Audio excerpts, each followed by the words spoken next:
Aiden's lawyer leaned down and whispered exactly 5 words. Just 5. But that was enough to drain the color from the face of the man who, only a moment ago, had been sitting there like a victor. The pen in Aiden Holloway's hand froze. The smile was still on his lips, but his eyes betrayed him first. They tightened, stilled, then flashed with the smallest flicker of panic, very fast, like the first crack spreading beneath a pane of glass that had looked flawless until then. 1 second earlier, he had believed he was about to walk out of that courtroom with the house, the company, and the most valuable parts of his life still in his hands. 1 second later, he was staring at the papers in front of him as if he had just discovered that what he thought was a prize was really a hole opening beneath his feet. Eleanor Price saw all of it. She sat across from him, back straight, hands resting quietly in her lap, her simple dark blue dress almost blending into the cold tones of the room. At a glance, anyone would have thought she was a woman who had been worn down to the bone, a wife who had just lost her husband and was about to lose her home, the fruits of nearly 2 decades of quiet labor. A woman so thoroughly defeated she no longer had the strength to fight. That was exactly what Aiden believed. Behind him, Judith Holloway sat in the gallery with the posture of a statue. Cream-colored suit, pearl necklace, the composed face of a woman attending something regrettable but necessary. In her eyes, Eleanor had never been worthy of her son. Not then, not now. Judith had already imagined how this would end, her son walking out of that room, still the owner of the big house, the owner of the company, the owner of everything worth keeping. Eleanor, meanwhile, would disappear with a small settlement and her head bowed. Out in the hallway, Sienna Blake sat with her legs crossed, scrolling through her phone, lips curved with impatience and excitement. She was not allowed inside, but she wanted to be near the moment Aiden finally severed himself from the past. In Sienna's mind, this was not a divorce hearing. It was a handover. One woman stepping out so another could step in. Everyone in that room was looking at Eleanor as if she were already finished. The truth was, she was not. Over the last 3 years, Eleanor had learned something painfully valuable. People who are underestimated often hold one advantage no one ever bothers to guard against. No one watches the weak. No one hides their secrets from someone they believe has already broken. No one tightens their armor when they are sure the other person has surrendered. Aiden had made exactly that mistake. He thought Eleanor had gone dark. He had no idea she was only waiting. Years earlier, Eleanor had been nothing like the woman sitting there now. Back then, she was 19, living in Savannah with a young face, bright eyes, and the quiet stubbornness of someone who had learned early that if you wanted a peaceful life, you had better be able to stand on your own 2 feet. She was not the kind of woman who walked into a room and stole every gaze. She was the kind of woman who, the longer you were around her, the more you realized she was the reason everything kept from falling apart. She worked as an administrative assistant for a small commercial design firm. The work was not glamorous, but she was exceptionally good at it. Good at spotting holes in a plan. Good at pulling chaos back into order. Good at turning messes into something functional. If anyone had asked whether she was ambitious, the answer would have been yes. But Eleanor's ambition was never about spotlights or prestige. She wanted a stable life, a house with the lights on, a future not strangled by bill after bill. Then she met Aiden Holloway. From the very first moment, he carried the kind of presence that made people unconsciously give him more air. Tall, polished, effortlessly smooth, Aiden stood in the middle of a professional gathering as if the whole thing had been built just for his arrival. He spoke about the future with a certainty that was almost hypnotic. He spoke of restaurant chains, of branding, of success as though it were all already waiting for him, just one step away. Eleanor was drawn in by that feeling. And Aiden saw in Eleanor exactly what he needed, a woman who would never compete with him for the light. Not loud, not showy, but sharp enough to handle everything behind the grand dream he was selling. He saw in her reliability, devotion, steadiness. Most of all, he saw someone who would believe in the best version of him. And Eleanor truly did. She married him when she was still very young. Mason came not long after. She told herself that the sleepless years, the mounting expenses, the days spent scrambling until she could hardly breathe, were only the opening chapter of a life that was moving upward. As Aiden's work began to grow, he started needing more from her. Not the way a husband needs a wife, but the way a man building an empire needs an invisible spine. Eleanor became everything no one saw. She managed the books, tracked contracts, put out problems with vendors, organized meetings, adjusted budgets, answered midnight emails, untangled the knots Aiden left behind after each ambitious decision. Then she would go home, cook, care for their child, and keep the house bright, clean, orderly, as if nothing were tightening beneath the surface. Aiden, meanwhile, shone brighter and brighter. He appeared in grand opening photos, in local newspaper features, in praise for a man who had built success with his own 2 hands. People like simple stories like that. A man with vision, a rise to the top. No one wants to hear about the woman behind the screen late into the night fixing balance sheets, or the mother soothing a child to sleep while reviewing contract clauses one line at a time. Eleanor's contribution was like a foundation. No one stands around admiring a foundation. They only remember it once the whole house begins to shake and they realize it had been holding everything up. Judith had never liked Eleanor. She was polite, but it was the kind of politeness that felt ice cold. She smiled, but every smile seemed to be measuring something. In Judith's eyes, her son had been born to rise. Eleanor, on the other hand, was fit for walking behind him, keeping things calm, and never asking to be seen too clearly. She mistook Eleanor's silence for dullness. She never understood that sometimes the quietest person in the room is the one who remembers the longest. Sienna knew nothing about those years. She only knew the current version of Aiden, a successful, glamorous man who knew how to spend money and say exactly what women wanted to hear. In her mind, Eleanor was just the past, an outdated wife Aiden had outgrown. She could not imagine that the woman dismissed as forgettable was the only person there who understood the true value of everything now being fought over. Back in the courtroom, Aiden's lawyer whispered again, more urgently this time. Aiden's hand tightened on the edge of the papers. He flipped to the appendix, then back again. The color in his face drained further. In the row behind him, Judith frowned slightly. For the first time, she felt that something was wrong. Out in the hall, Sienna was still scrolling on her phone, completely unaware that the ground beneath her was about to disappear. Eleanor remained still. On the outside, she looked like a woman crushed by betrayal and divorce. But beneath that fragile appearance was a will that had been forged in silence for 3 years. Some women shatter when they are hurt. Some women become something else, quieter, deeper, more dangerous. Aiden was beginning to realize that he had never truly read the wife who had lived beside him all those years. He had thought Eleanor was just support, the one who kept the house, the one who handled the small things. He had never imagined that a woman capable of being silent for that long could also know exactly how to wait for the right moment to overturn the entire board. The judge asked for one final confirmation that both parties fully understood the terms in front of them. Aiden swallowed hard. Eleanor did not. She drew in one slow, deep breath. In her heart, there was no longer the trembling of someone about to lose everything. There was only the calm of someone who had finally reached the day she had been waiting for. Everyone thought she had walked into that room as the one being left behind. In truth, Eleanor had walked in carrying the truth in her hands. And in this world, truth held long enough, released at exactly the right moment, can become a kind of power sharper than any blade.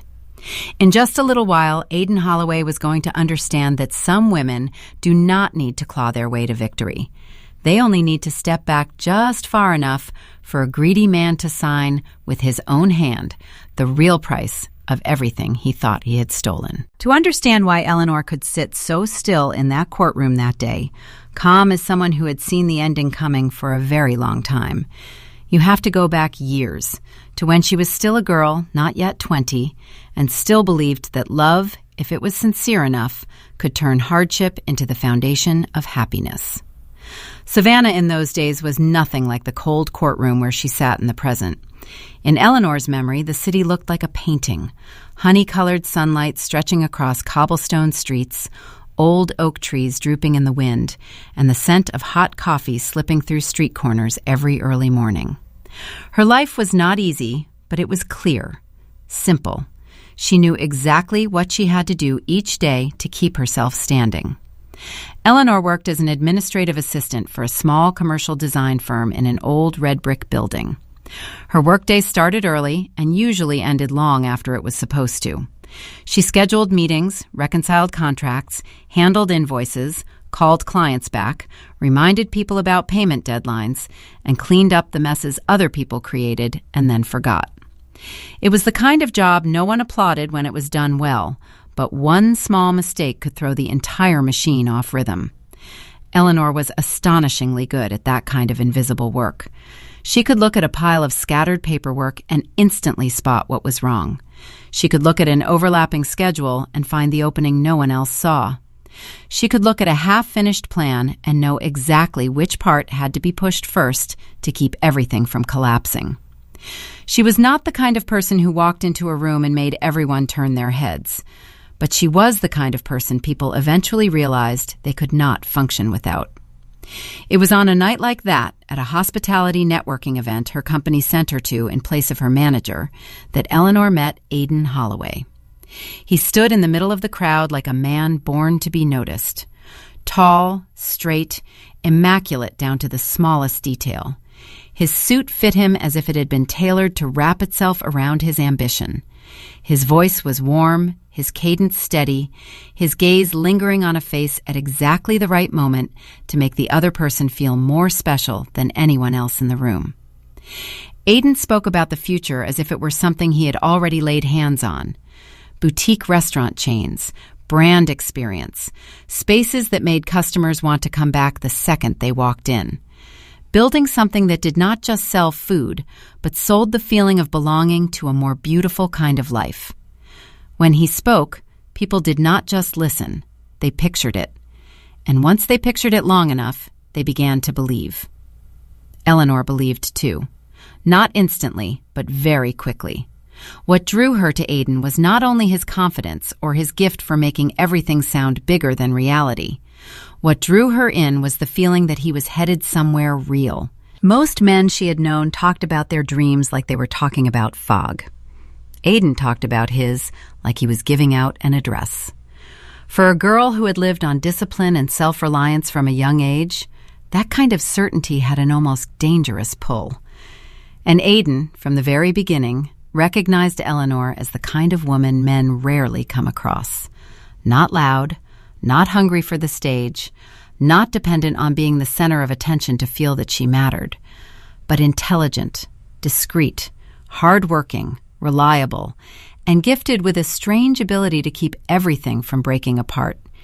In her, he saw what ambitious men always need most, someone who could quietly hold up the foundation without trying to steal the light. They moved toward each other faster than Eleanor's friends considered wise. But to her, at the time, it did not feel rushed. It only felt right. Aidan took her to small restaurants with warm yellow light and white tablecloths. He spoke about his future plans with a passion that made every dinner feel like a preview of the life they might build together. He asked her opinion about color palettes, table layouts, the kind of customer experience people would remember longest. Eleanor did not realize then that it was the first time a man had not only listened to her, but had made her believe her thoughts had value. That feeling touched the softest place in her heart. Eleanor had not been raised on fairy tales, so when love arrived disguised as respect and as the promise of dreaming about the future together, she took hold of it with both hands. She did not want a rich man. She did not need a perfect man. She wanted a man with direction, with heart, with room for her in the picture of his life. And Aidan, at least in those early years, made her believe he had all of that. They married when Eleanor was still very young. The wedding was not lavish. There were no glittering details to make outsiders gasp. But it held the one thing Eleanor valued more than anything then, the belief that this was the beginning of a home built on love and honest work. When she looked at Aidan in his dark suit under the soft lights, heard him say his vows in that low, warm voice, she believed she was stepping into a life that might not be easy, but would be steady. And for a while, it truly was. Those early years of marriage were not a lie. That was what made the beautiful memories so much more painful later. There were Sunday mornings when Aidan made coffee while Eleanor sat on the kitchen counter, feet swinging, talking about 100 small things. There were nights when they sat on the floor of their first apartment among unopened boxes, eating cheap takeout and laughing together as if there were nothing else in life they needed more.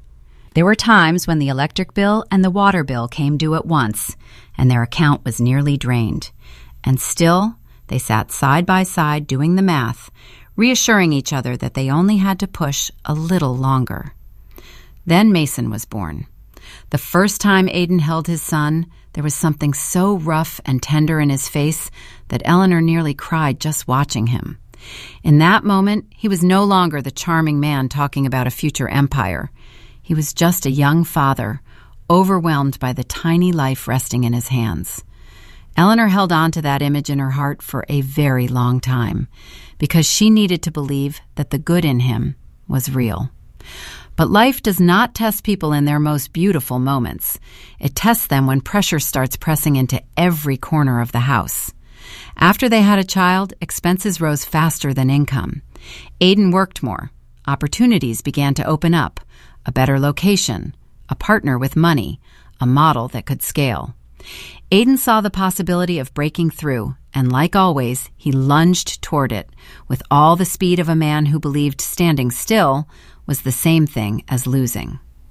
It was during that period that Aidan started needing Eleanor in a different way. She was no longer just the wife who came home from work and helped cook dinner and calculate the utility bills. He needed someone managing the background while he ran out front.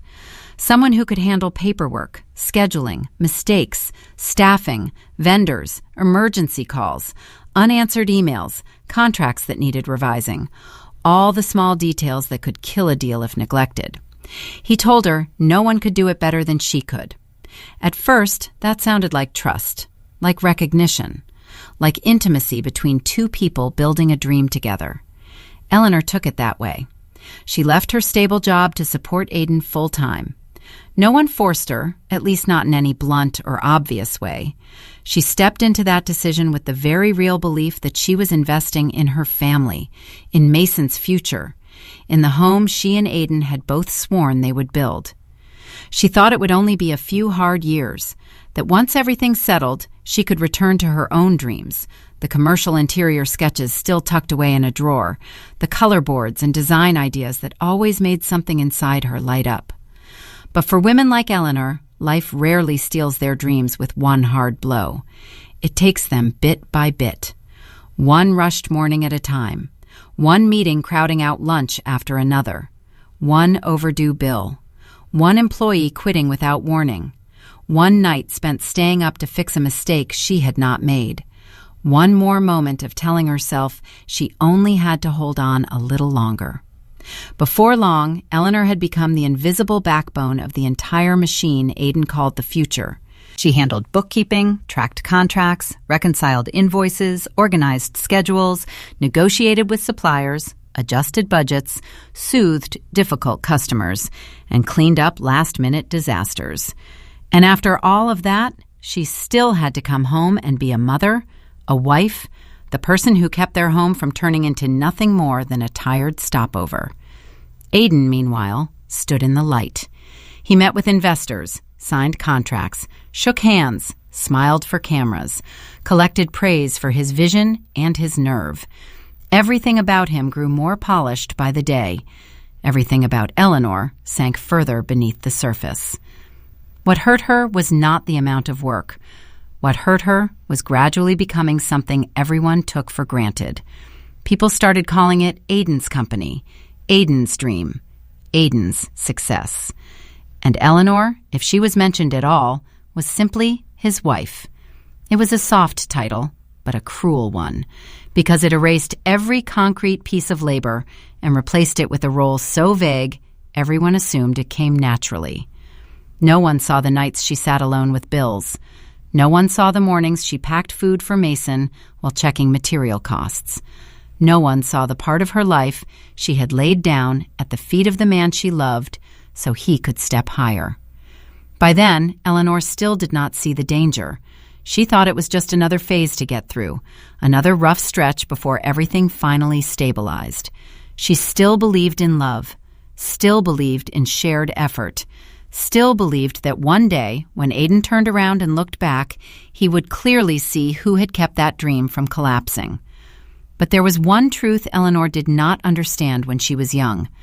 The moment a woman becomes the foundation of someone else's life is also the moment she begins to risk being treated as though she is no longer a separate person at all.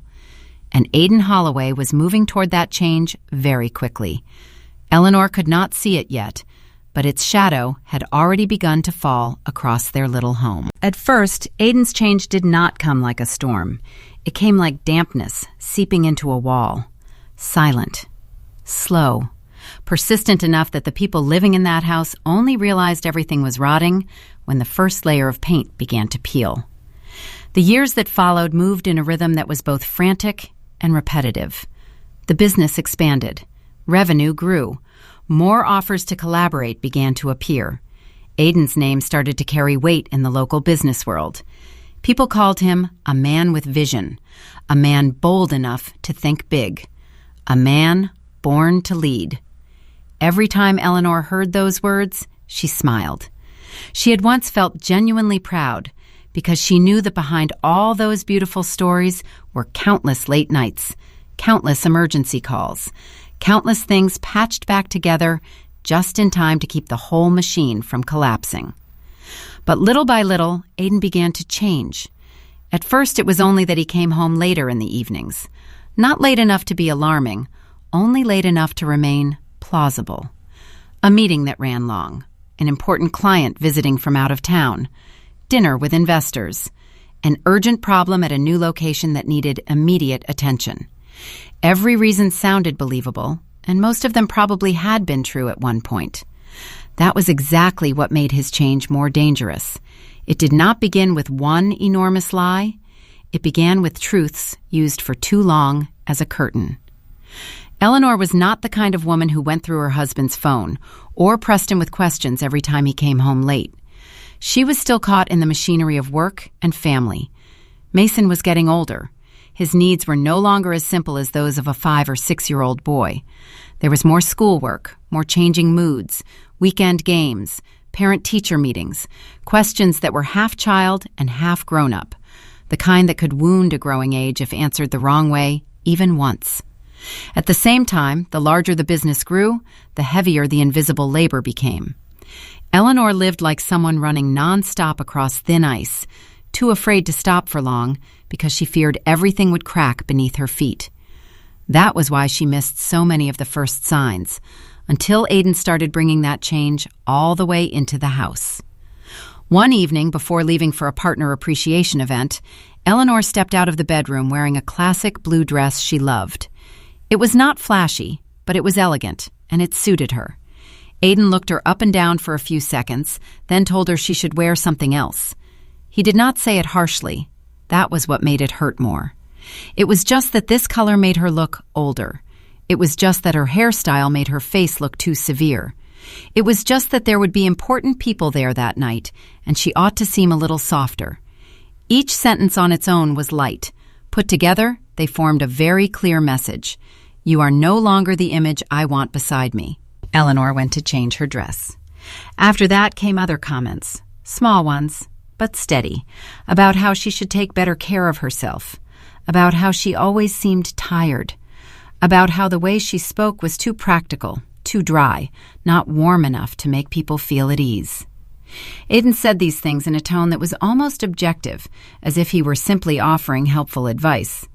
But Eleanor began to feel herself being edited, a little at a time, like a piece of furniture that no longer fit the new room.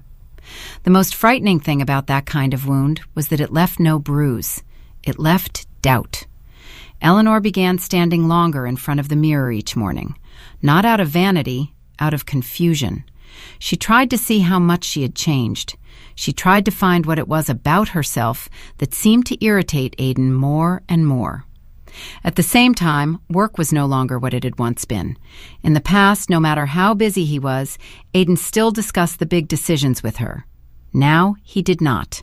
He signed new contracts and informed her afterward. He hired senior managers without asking her about operating costs. He locked in a new location and only then threw the numbers at her to sort out. Every time Eleanor cautiously raised a concern, Aidan found a way to make her words sound like an obstacle. You only ever see risk. You do not understand that growth requires risk. You are too used to controlling every little detail. You cannot even see the big picture anymore. Those words were not anger. They were more dangerous than anger. They were the way a man slowly pushes the woman who once stood beside him out of the place of partnership, turning her into someone who only gets in the way. Eleanor still cleaned up the consequences of each of his decisions. She was still the one staying up late reviewing numbers, still the one calling vendors when cash flow tightened, still the one calming unhappy employees, still the one fitting loose pieces back together so the machine could keep running. But more and more, she was doing those things as someone managing damage, no longer as someone building alongside him.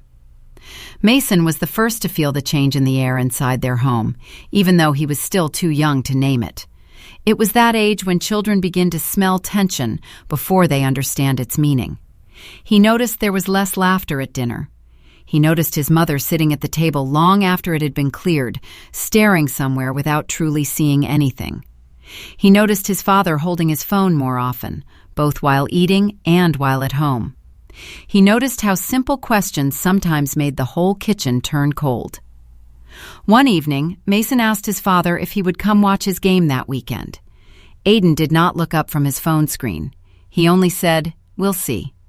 2 light little words, but Eleanor saw her son's eyes dim. She saw that moment more clearly than anyone, the way a child tries to pretend he is fine when something inside him has just been pushed aside. She immediately said that she would come, and she always did. But Eleanor understood with painful clarity that there were absences a mother could never fill in place of a father. Judith Holloway began showing up more often during that period, as if she had some special instinct for marriages cracking from the inside.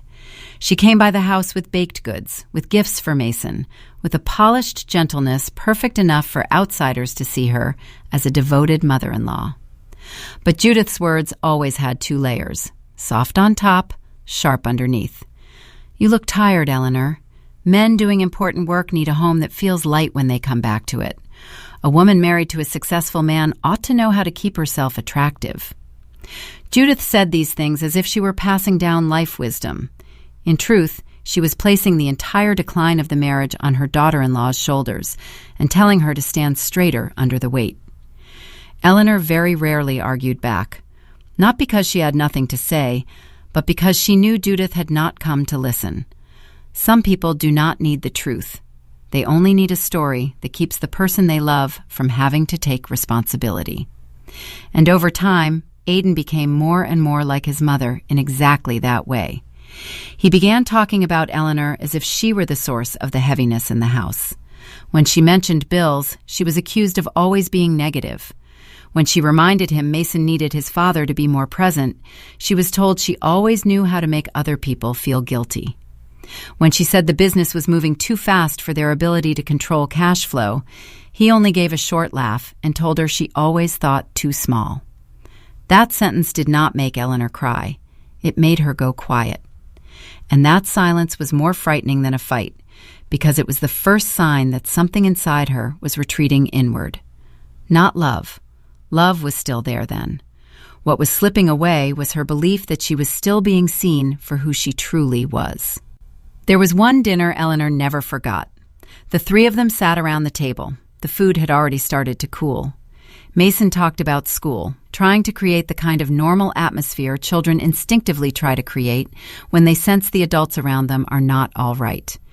In that moment, Eleanor gently mentioned that the school had a year-end parent meeting and asked whether Aidan could arrange to come with her. Aidan set down his fork, leaned back in his chair, looked at her a little longer than usual. Then he said the thing that turned the entire room to ice.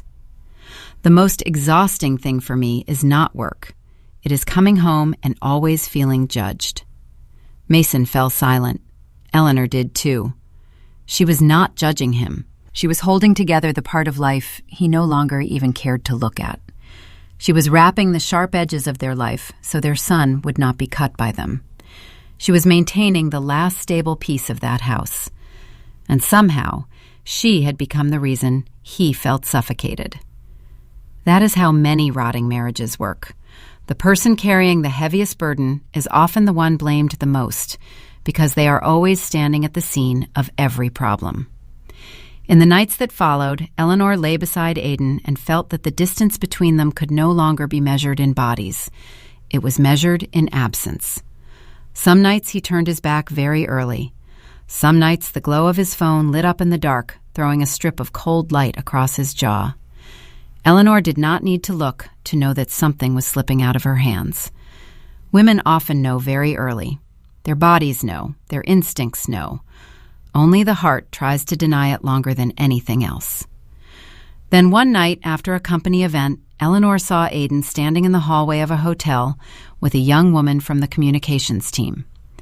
There was nothing obvious enough to name. No hand-holding, no embrace, no gesture large enough to call betrayal. Only the way he leaned slightly toward her, the way she tilted her head back and smiled, the way Aidan's face softened in a manner Eleanor had not seen in a very long time when he looked at her. The moment was brief, but sharp as glass. Eleanor walked away as if she had seen nothing. Back straight, face calm, the posture of a woman with too much self-respect to make a scene in public. But inside her, one last piece of innocence cracked. That night when she got home, she stood in the bathroom for a long time, looking at herself in the mirror. Not to inspect wrinkles, not to blame herself for growing older. She looked because she was trying to recognize how much of herself was still left in the woman staring back at her. That woman was still beautiful in the deep, enduring way of someone who had lived by responsibility. But it was no longer the kind of beauty Aidan wanted to look at. All he saw now was what was new, what was easy to admire, what had never witnessed the worst versions of him. Out in the living room, Aidan's phone vibrated once, then again. Eleanor turned off the bathroom light. The house sank into a thick, silent darkness, the kind of silence that appears only when two people have lived beside each other for too long and no longer truly reach one another. And there in the dark, for the first time, Eleanor allowed herself to think of a possibility she had always refused before. Maybe the man she had built an entire life with was no longer standing on the same side as she was. Maybe he had left a long time ago, only his body was still coming home every night. Eleanor told no one that. She did not even say it out loud to herself again for weeks afterward. Because once a woman gives a name to the thing she is afraid of, that fear is no longer an intuition. It becomes the truth. And Eleanor, though she could already feel her marriage slipping off course, still was not ready to look directly at the wreckage. So she did what many devoted women do when life begins to crack from the inside. She tried harder. She woke earlier to make breakfast before Mason came downstairs. She rearranged Aidan's schedule to ease some of his pressure. She adjusted the weekly menu, replacing quick meals with dishes he used to love. She tried to soften her voice, mention money less, ask fewer questions, touch less often on the things that made him frown. She made herself smaller, like someone trying not to shake a room any further, even while knowing the foundation had been cracked for a long time. But a marriage cannot be saved by the effort of only one person, and Aidan Holloway had already gone too far into his own world to still see the woman quietly keeping every piece of their life from falling. During that time, his work kept swelling in a way that was almost arrogant. More locations, more staff, more private meetings Eleanor was no longer fully told about, more late dinners explained in a voice that had become far too practiced. New suits appeared in the closet, more expensive bottles of cologne. Messages arrived at hours no longer suitable to be called work, yet the screen was still turned face down the moment Eleanor walked into the room. Judith still came by the house regularly, as if she were a natural part of the rhythm of that home. She brought pastries, advice, and that paper-thin gaze sharp as a blade. She watched Eleanor with the politeness of someone who had always believed she stood on the right side. Sometimes she praised how tidy the house was, praised how well-behaved Mason was, praised how Aidan seemed to be growing more successful. But after every compliment, there was always a silence that made Eleanor understand that in her mother-in-law's eyes, she was only there to hold up the background, not to stand in the center of the picture. Mason, meanwhile, was growing up right in the middle of those hidden currents. He was no longer a child who could be distracted by a gift or a weekend outing. He began to see more, understand more, fall quiet more. And what hurt Eleanor most was knowing that her son was learning about love, about marriage, about family, from the way the house was turning colder by the day. There were evenings when the three of them sat at the table together, but the air above it felt heavy as metal. Mason would tell a few stories from school, then stop when he saw his father answering messages. Eleanor would ask something about the weekend schedule, and Aidan would answer with half a sentence without lifting his eyes from the screen. If Judith happened to be there, she would sigh softly, laugh as though nothing were wrong, then shift the conversation with the social line so smooth it only made everything feel more artificial. A house can remain whole on the outside while rotting completely from within. Eleanor had been living in such a house. Then, on a Tuesday evening, everything finally stopped pretending. It was such an ordinary evening that its cruelty stood out all the more sharply because of it. Eleanor was in the kitchen, stirring sauce with one hand and checking the oven with the other.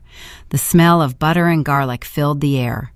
Mason was upstairs, his bedroom door half closed, faint music drifting down the staircase. Warm yellow light lay across the countertops and over the dishes she had chosen so carefully long ago, when this house had still been a shared dream and not yet the cold battlefield of competing claims. Aidan came home earlier than usual. That detail alone was enough to make Eleanor turn and look. He took off his watch, set his keys on the table, pulled out a chair and sat down without even removing his coat. Every gesture was too neat, too deliberate. His face held none of his usual weariness, none of his usual irritation.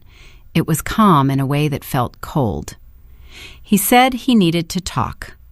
There are certain short sentences people hear and know at once that their life is about to change direction. Eleanor turned off the stove. She faced the man she had loved for nearly half her life, the man for whom she had given up not a small part of her own. In that moment, she did not yet know exactly what was coming. But her body knew. Her heart knew. The whole kitchen seemed to hold its breath. Aidan sat with his back straight, both hands on the table like a man preparing to present a business proposal. He said he wanted a divorce. No apology, no hesitation, no sign at all that the words caused him pain. Eleanor stood still. The world did not stop the way it does in films. It only became clearer in a way that felt ruthless.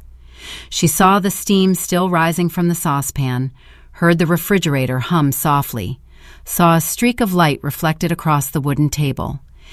Every small detail in the kitchen turned suddenly sharp, as if memory were trying to record the scene of a wound. The first thing she asked was not why. She asked, "Since when?" Aidan tilted his head slightly, a gesture almost polite. He said that no longer mattered. He said neither of them had been happy for a long time. He said it was better to end things while everything could still be handled civilly. Civilly. That word sent a coldness straight through Eleanor's chest. Because there was nothing civil in the way a man could sit in the kitchen his wife had kept standing for years, and speak about ending a family as if he were restructuring a company.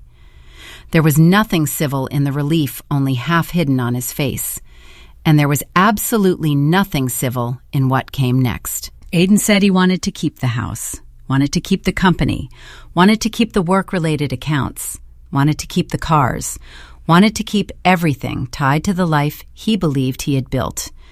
Then he said, in the same even tone of someone finalizing a small detail in a contract, "You can keep Mason." Eleanor's whole body turned to stone. Not because she did not understand what he had said, but because she understood it too well. Keep Mason, as if their son were some item that no longer fit into the layout of his new life, as if fatherhood were something that could simply be left behind like an old chair, as if he were being generous. Upstairs, the music stopped. Mason had heard. Eleanor placed a hand on the edge of the table to keep herself standing. She looked at Aiden, looked at him closely, as if she needed to check whether this was truly the face of the man she had once trusted most in the world. But it was, and that was what made it terrifying. Aiden was not angry. He had not lost control. His greatest cruelty did not lie in rage. It lay in the fact that he had completely stopped treating her pain as something that carried any weight. Mason came down the stairs. He stopped on the last step, his face paler than usual, his eyes moving from his father to his mother. It was the look of a child who had just heard the first crack in the world he lived in. Eleanor wanted to run to him, to hold him, to say something that might protect him from this moment, to gather every shard of glass that had just shattered in that kitchen before it could cut into her son's childhood. But Aiden spoke first. "Mom and Dad are just having an adult conversation." The sentence was meaningless in a way that felt cruel.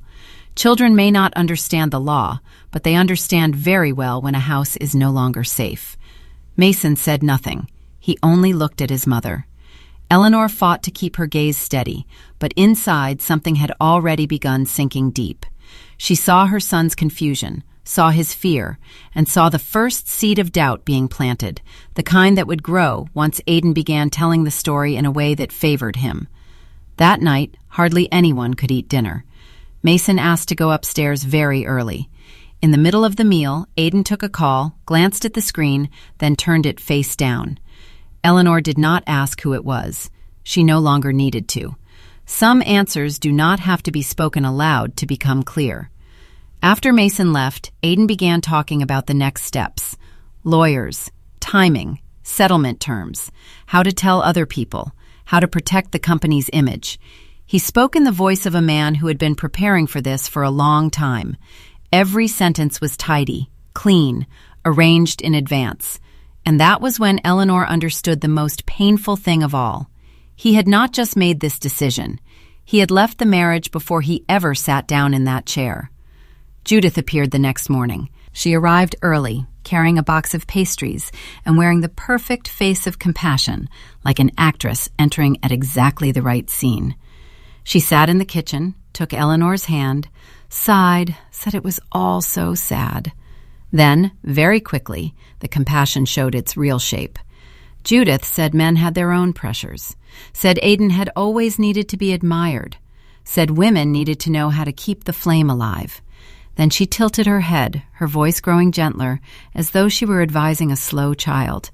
"Men have needs, dear, you know that. Maybe you should have tried harder to keep him." Keep him. As if marriage were a sitting room that simply needed regular dusting. As if her son's betrayal were the natural consequence of Eleanor having failed to maintain things properly. Judith's voice was soft, but her words cut deep.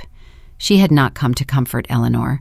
She had come to make sure that even on the day Eleanor's life caved in, the blame would still belong to Eleanor. That weekend, Aiden moved her things out of the master bedroom. There was no shouting, no explosive fight, just coldly polite sentences. "It would be less awkward if you stayed in the other room. We need our own space. It is better for everything to be clear from the start." Her section of the closet was reduced to one small corner. The garage code was changed. Her access to the home system was cut off. Her personal card was locked under the excuse that finances needed to be separated. Everything happened one step at a time, in such neat order that it was almost grotesque, as if erasing a woman from the life she had once preserved were nothing more than an administrative process. Mason saw all of it, and Eleanor let everyone believe she was collapsing. That was not entirely untrue. They just did not understand something dangerous. Some women, when pushed into a corner, break. But some women go very still, quietly watching each person in the room, memorizing every word, every glance, every gesture, before deciding how they will take their next step. On Sunday night, after washing the last dishes left in the sink, Eleanor stood alone in the dark kitchen. Upstairs, Mason's footsteps sounded and then went quiet. In the master bedroom, the room that no longer belonged to her, Aidan was speaking on the phone in a low, gentle voice, the kind he had not used with his wife in a very long time. Eleanor closed her eyes for a few seconds, then opened them again. The man who had just told her she could keep their son believed he was choosing the most valuable part of the separation for himself. He believed the house was power, the company was power, money was power. He believed the woman being pushed into the corner had run out of road. He did not yet know he had just made the biggest mistake of his life. And there, in the dim light of a kitchen that was no longer hers, Eleanor began to remember everything she knew. It was not just vague feelings, not just the intuition of a betrayed wife. It was details, connections, things that seemed small on their own, but when fitted together, formed a picture clear enough to make anyone shudder. In the first days after announcing the divorce, Aidan moved with the speed of a man who had been preparing for this for a long time. Everything unfolded too smoothly to be called impulsive. The lawyer was ready. The paperwork had already been drafted. The division plans had already been calculated. Even his tone carried the cold calm of someone merely completing the final step of a plan laid out months before. Eleanor watched him move through the house with absolute ownership in his step, and understood another painful truth. Aidan had not only left the marriage long ago, he was already walking toward his new life with an excitement he did not even bother to hide. Just 2 weeks later, the other woman appeared openly in Eleanor's house. Sienna Blake walked into the kitchen late one afternoon with the last of the sunlight still resting on the stone countertop. She wore expensive leggings, her hair tied high, an organic grocery bag in her hand, and the easy air of someone who believed she belonged there. No asking permission, no hesitation, not even the smallest trace of the discomfort a decent person should have felt walking into what had once been another woman's home. She went straight to the kitchen island, set the bag down, opened the refrigerator, took out some fruit, then asked Aidan in a light voice, as if this had happened 100 times before, "Do you have a better juicer?" Eleanor stood at the kitchen doorway, still holding her keys, and for one very brief moment, she felt as though she had become a stranger in the house where she had once chosen every tile, every curtain color, every hanging light. Aidan was not embarrassed in the slightest. That was the deepest cut of all. He only turned to look at her and gave the barest nod, as if acknowledging the presence of someone else in the same room, rather than the wife who had lived beside him for nearly 2 decades. Sienna smiled, a polished, polite, hollow smile, the smile of a woman who believed the battle was over before it had truly begun. From that day on, humiliation was no longer an undercurrent. It became the rhythm of daily life. Sienna began showing up more often, sometimes in the afternoon, sometimes late at night, sometimes on weekend mornings. She sat on the sofa Eleanor had chosen after 3 weeks of debating between cream and pale gray. She drank from the mug with the cracked glazed handle that Mason had bought for his mother on Mother's Day. She played music in the kitchen. She laughed too loudly. She walked with the confidence of someone who believed she was the new beginning, while the other woman was only a leftover piece waiting to be cleared away. Aidan did nothing to stop any of it. If anything, he seemed to enjoy her presence. He liked having Sienna there as a living declaration. He liked the way she made everything obvious, without him having to say it all with his own mouth. Every smile he gave her right in front of Eleanor carried an icy cruelty, as if he wanted to speed up the process of erasing his former wife from the house, from the company, from their shared memories, from every position that had once belonged to her. Mason saw all of it. He did not say much, but his silence grew heavier by the day. He began staying in his room longer, eating less, answering more briefly. He stopped asking his father simple questions, like whether he would be free that weekend. A child does not need to hear the whole story to understand how a home is coming apart. They only need to see the look in their mother's eyes, to hear the sound of unfamiliar high heels crossing the wooden floor of their home, to watch adults behave as if the unacceptable has somehow become normal. Judith, meanwhile, seemed almost to bloom during that period. She came to the house more often, no longer just as a worried mother, but like someone supervising a transfer of ownership. She went through belongings, suggested what should be kept and what should be thrown out, asked Eleanor which things she planned to take when she moved. Everything was said in a soft, refined voice, but every sentence was packed with insult. One afternoon, Judith walked into Eleanor's dressing room, carrying a stack of black trash bags. She spoke as though she were helping. "This will make sorting faster. You will not be able to take everything anyway." Trash bags, not moving boxes, not cardboard cartons. Trash bags. Eleanor stood there, watching her dresses, her knit scarves, her old notebooks, the little things she had accumulated over the years being stuffed into the material meant for garbage. And for the first time she understood that some humiliations do not need to be shouted to be vicious enough. They only need to be carried out very calmly. Judith picked up a small wooden box containing Eleanor's grandmother's handwritten recipes, hesitated for a few seconds as if weighing its worth, then set it down again. The gesture was so small that no outsider would have thought anything of it.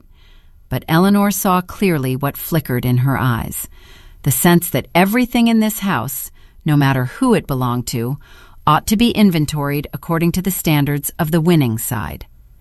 Through all those days, Eleanor still had one person she believed she could trust, Rachel Moore, her best friend since high school, the one who had been there through nearly every major milestone in her life: teenage breakups, her wedding, her first pregnancy, the nights Rachel stayed up with her when Mason had a fever, long coffee dates where the two of them told each other things only people who knew each other too well could understand.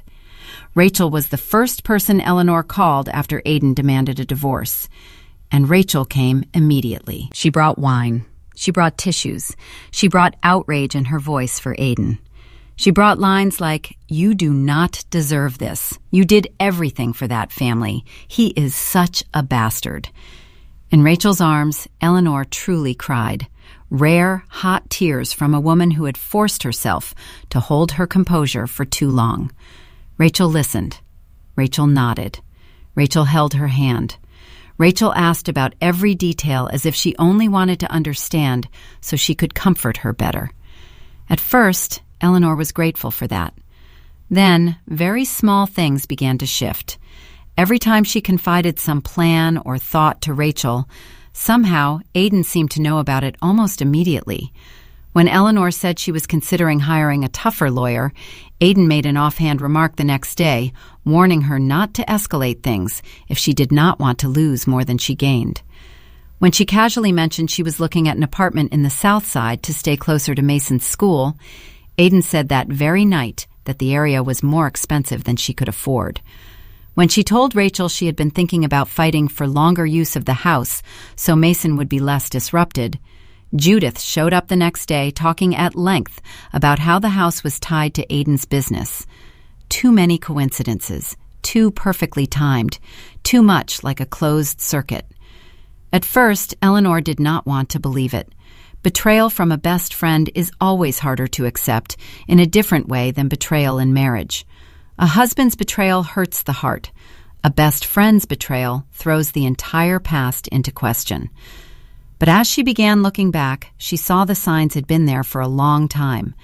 Rachel always asked about Aidan first, always laughed a little too loudly at his jokes, always had a different kind of light in her eyes when she spoke about his success.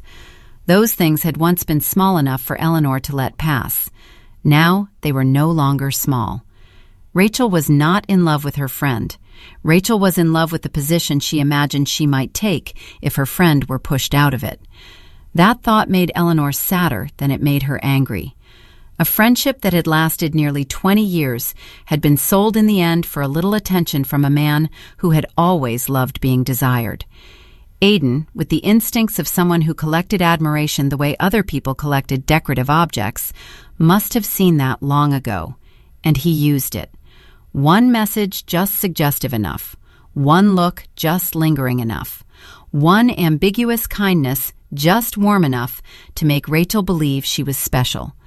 That was all it took to turn a lifelong friend into a leaking speaker carrying information back to him. But the deepest pain was still not Rachel. It was Mason.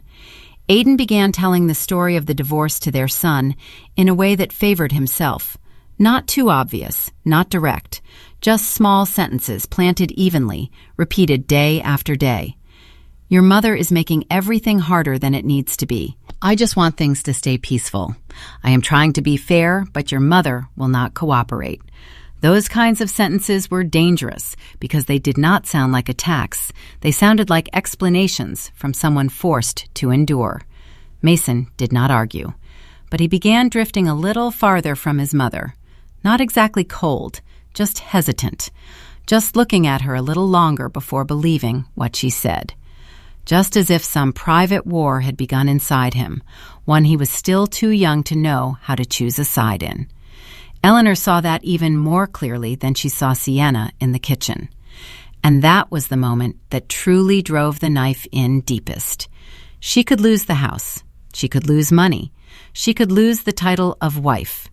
But watching her son stand between different versions of the truth, not knowing what to hold on to, that was the wound that made her feel as though she were bleeding from the inside. In the end, Eleanor moved out with Mason, a small 2-bedroom apartment with a kitchen so narrow that if the upper and lower cabinet doors were open at the same time, there was barely room to turn around. Unopened boxes were stacked in the corners. Mason's bed sat against the window. The old dining table, bought secondhand from another family, still had a few scratches on its wooden surface. Nothing in that apartment carried the polished beauty of the house she had once lived in. But at least there, Sienna would not be drinking from her cup. Judith would not be sorting through her belongings with trash bags. Aidan would not be talking about fairness as though he were the victim. On the first night in the new apartment, Mason sat on his bed, looking at the unopened boxes, and asked quietly if everything was going to be okay. Eleanor walked over and sat down beside him. She wanted to answer at once, wanted to say yes, wanted to give her son something as solid as a wall to lean against. But this time, she did not lie. She only smoothed his hair and told him that they would be okay. Not right away, but they would be. After Mason fell asleep, Eleanor sat alone at the small kitchen table, looking at the strange, silent room. Everything inside her hurt, but within that pain, something else was beginning to surface, sharper, colder, clearer. Everyone thought they had just witnessed a woman being driven to the end of the road. What they did not know was that sometimes the end of the road is the only place that makes a person stop hesitating and start remembering the full extent of their real strength. 3 years earlier, on a very late night, Eleanor had seen something in the books she was never supposed to see, and from that moment on, nothing had been what Aidan believed it was. It was very late on a Tuesday night, 3 years before divorce was ever spoken of in the kitchen. Outside, Savannah lay beneath a light rain, the kind that was thin as mist, but persistent enough to leave a cold film across the windows. Inside the house, everything was quiet. Mason had been asleep for hours. Aidan had texted to say he needed to stay late at the office to handle something urgent with the investors. Eleanor did not think much of it. At that point, she was still in the stage where every disappointment he gave her could be patched over with a reasonable explanation. She sat alone in the kitchen with her laptop, a stack of bills, and a thick notebook worn soft along the spine. It was familiar work, reconciling the books, checking cash flow, reviewing payments that were due. The kind of invisible labor no one praised when it was done right, but that could throw the whole machine out of rhythm if done wrong. At first, that night seemed no different. Then she saw a strange transfer. It was not large enough to be shocking, not large enough for an outsider to glance at it and immediately become suspicious. It was simply a payment moving out of the operating account to an entity Eleanor did not recognize. The name sounded like some small consulting firm, vague enough not to stand out, neat enough to slip past anyone tired or in a hurry. But Eleanor was never in a hurry with numbers. She clicked into the transaction details. Then she found another one, then another. Same type, same structure, same suspicious quietness. A strange sensation ran down her spine. It was not fear, not immediately. It was the cold alertness that appears when someone used to looking at chaos suddenly realizes this is not chaos at all. This is a pattern. And in finance, any pattern means something. Eleanor pulled the laptop closer. She opened months of transaction history, compared each transfer, noted each date, followed each reference code. The later it grew, the quieter the kitchen became. There was only the thin rain tapping against the glass and the steady sound of keys beneath her fingers, like the heartbeat of someone moving deeper and deeper into a place she should never have reached. Close to midnight, she understood the first thing. Those transfers were not mistakes. They had been hidden. The truth did not arrive in one dramatic instant. It came through dozens of small details locking together, cold and precise as a sharpened blade. A secondary account not clearly disclosed in the master report. A payment routed through two intermediary entities. A repayment schedule separated from the main contract. On their own, each of those things could have been explained. But standing side by side, they formed a picture that only someone who understood operations and had patience like Eleanor's could see. So she kept digging. An hour later, suspicion had turned to shock. The house they were living in, the house Eleanor had once believed was the symbol of stability after years of strain, was nowhere near as secure as it looked. The original mortgage was still there. Then there had been a refinancing. Then another loan tied directly to the home's value. The numbers sat motionless on the screen, not screaming, not collapsing, and yet they hit her chest with the weight of a stone dropped straight downward. Eleanor opened a separate spreadsheet and started adding, then subtracting, then checking everything again. The house was not a safe asset the way she had always believed. It was leveraged far deeper than any reasonable threshold. Then she turned to the company books. The shock there was even worse. The credit lines were nearly maxed out. Vendor payables were stacked on top of one another. Taxes had been pushed back. Some expenses were recorded in ways that made them look less dangerous than they really were. Cash was still coming in. On the surface, the company still had bright lights, full tables, new locations opening. But underneath that polished shell of growth was an increasingly severe imbalance. Aidan was not building an empire. He was propping up a leaning frame with rotting pieces of wood. Eleanor sat motionless for a long time. She did not cry right away. She only stared at the screen and felt the thing she had called a stable life for so many years beginning to split apart in layers, exposing empty spaces she had never been allowed to see. But the most terrifying question still waited behind all of it. Where had the money gone? If all these loans, all these refinancings, all these heavy obligations truly existed, then where was the money attached to them? It was not visible in the quality of operations. It was not sitting in reserves. It had not been used to strengthen the company's foundation. It had disappeared from every place it should have been visible. Eleanor kept following the trail. That was when the picture became dirtier. There were expenses for an apartment she had never heard of. Not huge in a single payment, but steady over many months. Rent, furniture, payments for personal services. There were luxury purchases that never passed through the family's financial system. Watches, suits, dinners at places Eleanor had never once been invited to.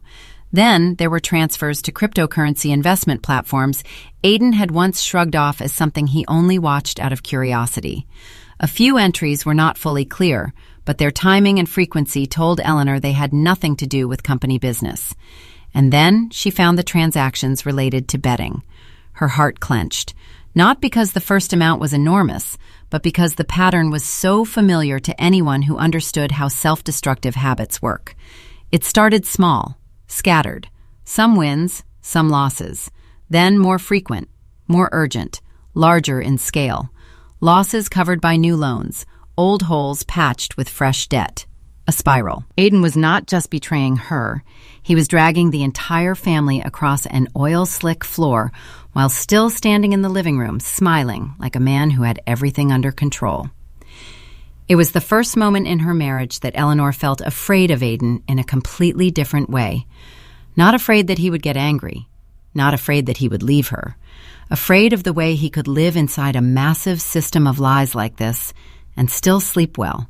Still wear a tailored suit, still speak about the future in that steady voice, still walk into the house and tell his son to study hard. Eventually, the shock gave way to anger. Then, the anger gave way to the first thought any wife in that position would have. Confront him. She actually stood up from the table, actually walked into the middle of the kitchen, actually imagined waiting for Aiden to come home, laying every document in front of him, forcing him to tell the truth. But then Eleanor stopped, because she knew her husband. She knew how Aiden functioned when cornered. He would not confess. He would reinterpret, twist meanings, reverse the narrative, make her doubt her own ability to read what was plainly in front of her. If necessary, he would turn her panic into the irrational hysteria of a woman who did not understand how big things worked. And if he knew she had seen the full extent of this wreckage, the first thing he would think of would not be remorse. It would be damage control. The moment that thought formed, a deep coldness moved through Eleanor. Her separate assets, she still had them. Not enough to impress outsiders, but enough to save her future and Mason's if the worst ever came. Retirement savings from her old job, an inheritance kept separate, funds that had never entered the financial system Aiden controlled. For years, Eleanor had held on to them because of old family advice. Not secret money, her own money. Money that meant if life turned its back on her, she would still have some ground to stand on. If Aiden knew she had uncovered everything, he might find some way to drag that into the spiral too. And that was when something inside Eleanor changed. Very gently, very deeply, very decisively. She stopped thinking like a betrayed wife. She started thinking like a mother who had to protect her son's future from his own father. Eleanor went back to the table, took one deep breath, dried her freezing hands. Then she began printing everything. Not a single page left behind. Account statements, loan files, transaction histories, screenshots of expense categories, details other people would glance over, but that she knew might one day save her life. She sorted them into groups, marked them with sticky notes, wrote down every irregularity. As the printer ran in the silent kitchen, its sound felt like a door closing behind the woman she had been the day before. By the time dawn was near, the rain had begun to ease. Aiden still had not come home. Eleanor sat among the piles of paper, eyes burning, back aching, her mind stretched so tight it felt as though one touch might split it open. But what she felt now was no longer raw panic. It had become something else, a cruel form of clarity. She understood with absolute certainty that the marriage she was living in contained not only emotional betrayal, but financial betrayal, betrayal of trust, betrayal of their son's future.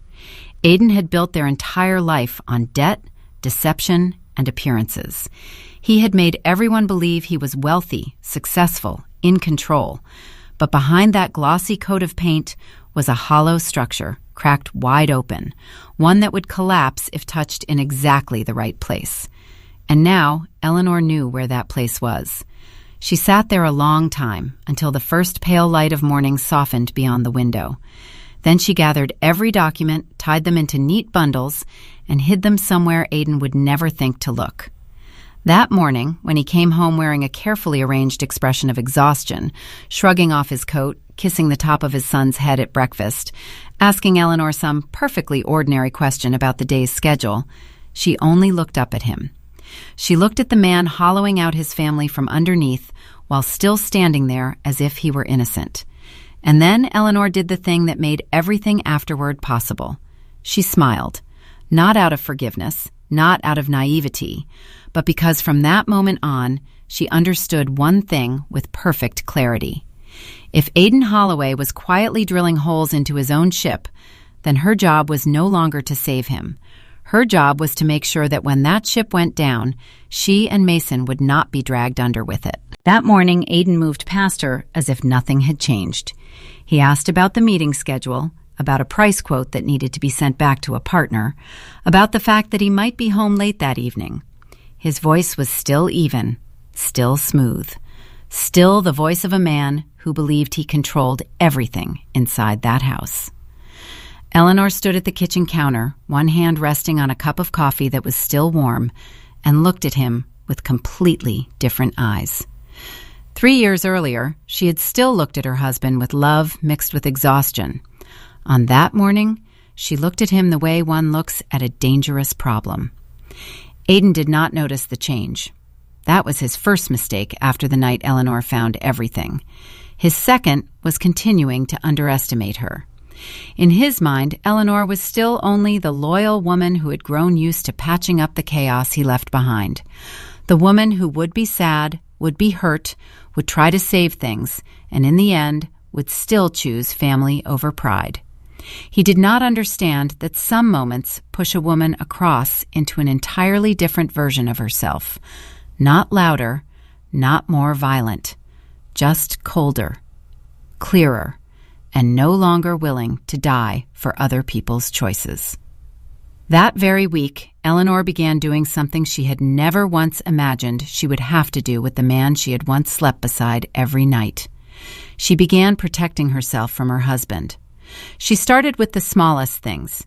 She reviewed her personal accounts, changed her passwords, made copies of the papers that had once been left in the drawer of their shared office, placed the files connected to her retirement savings in a separate folder, took the inheritance documents from Aunt Margaret out of the family safe, and moved them somewhere else.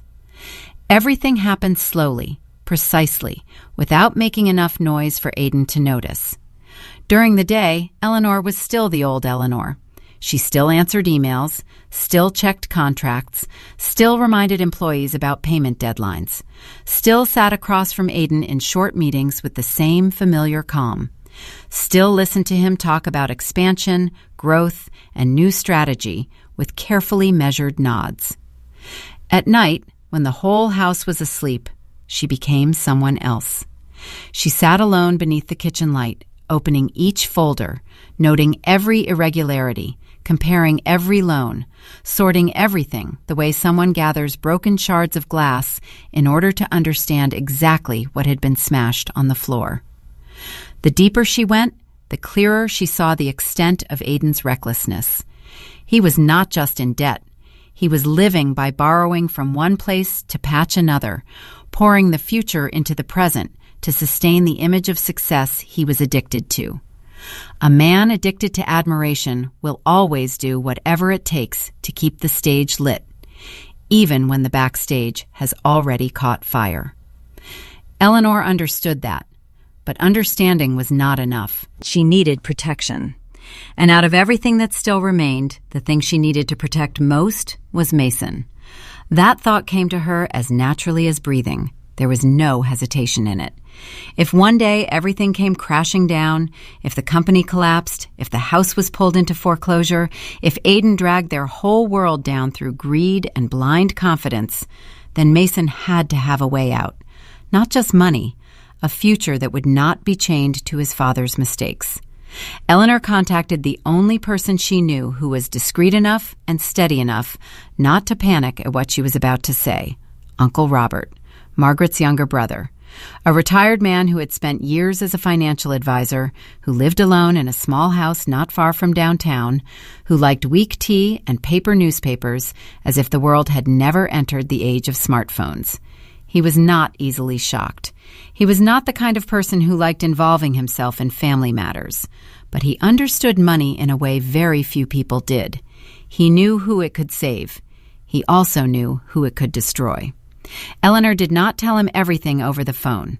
She only said she needed to see him, needed to talk in private, and that it had to do with protecting Mason's future. She went to see him the very next afternoon. Robert listened with almost no interruptions. He sat still in an old armchair, his hands laced in front of him, his elderly eyes unusually sharp. Eleanor showed him copies of certain documents, explained the cash flow, pointed out overlapping loans, unusual transfers, the holes Aiden had been hiding beneath the appearance of growth. She told him everything, clearly, without dramatizing it, without exaggeration. And somehow that calmness made the story even more frightening. Robert sat in silence for a long time after she finished. Then he removed his glasses, rubbed the bridge of his nose, and looked at his niece with an expression that held both sorrow and respect.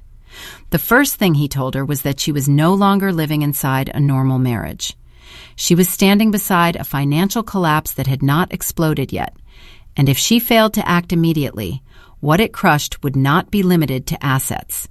It would crush her ability and Mason's ability to begin again.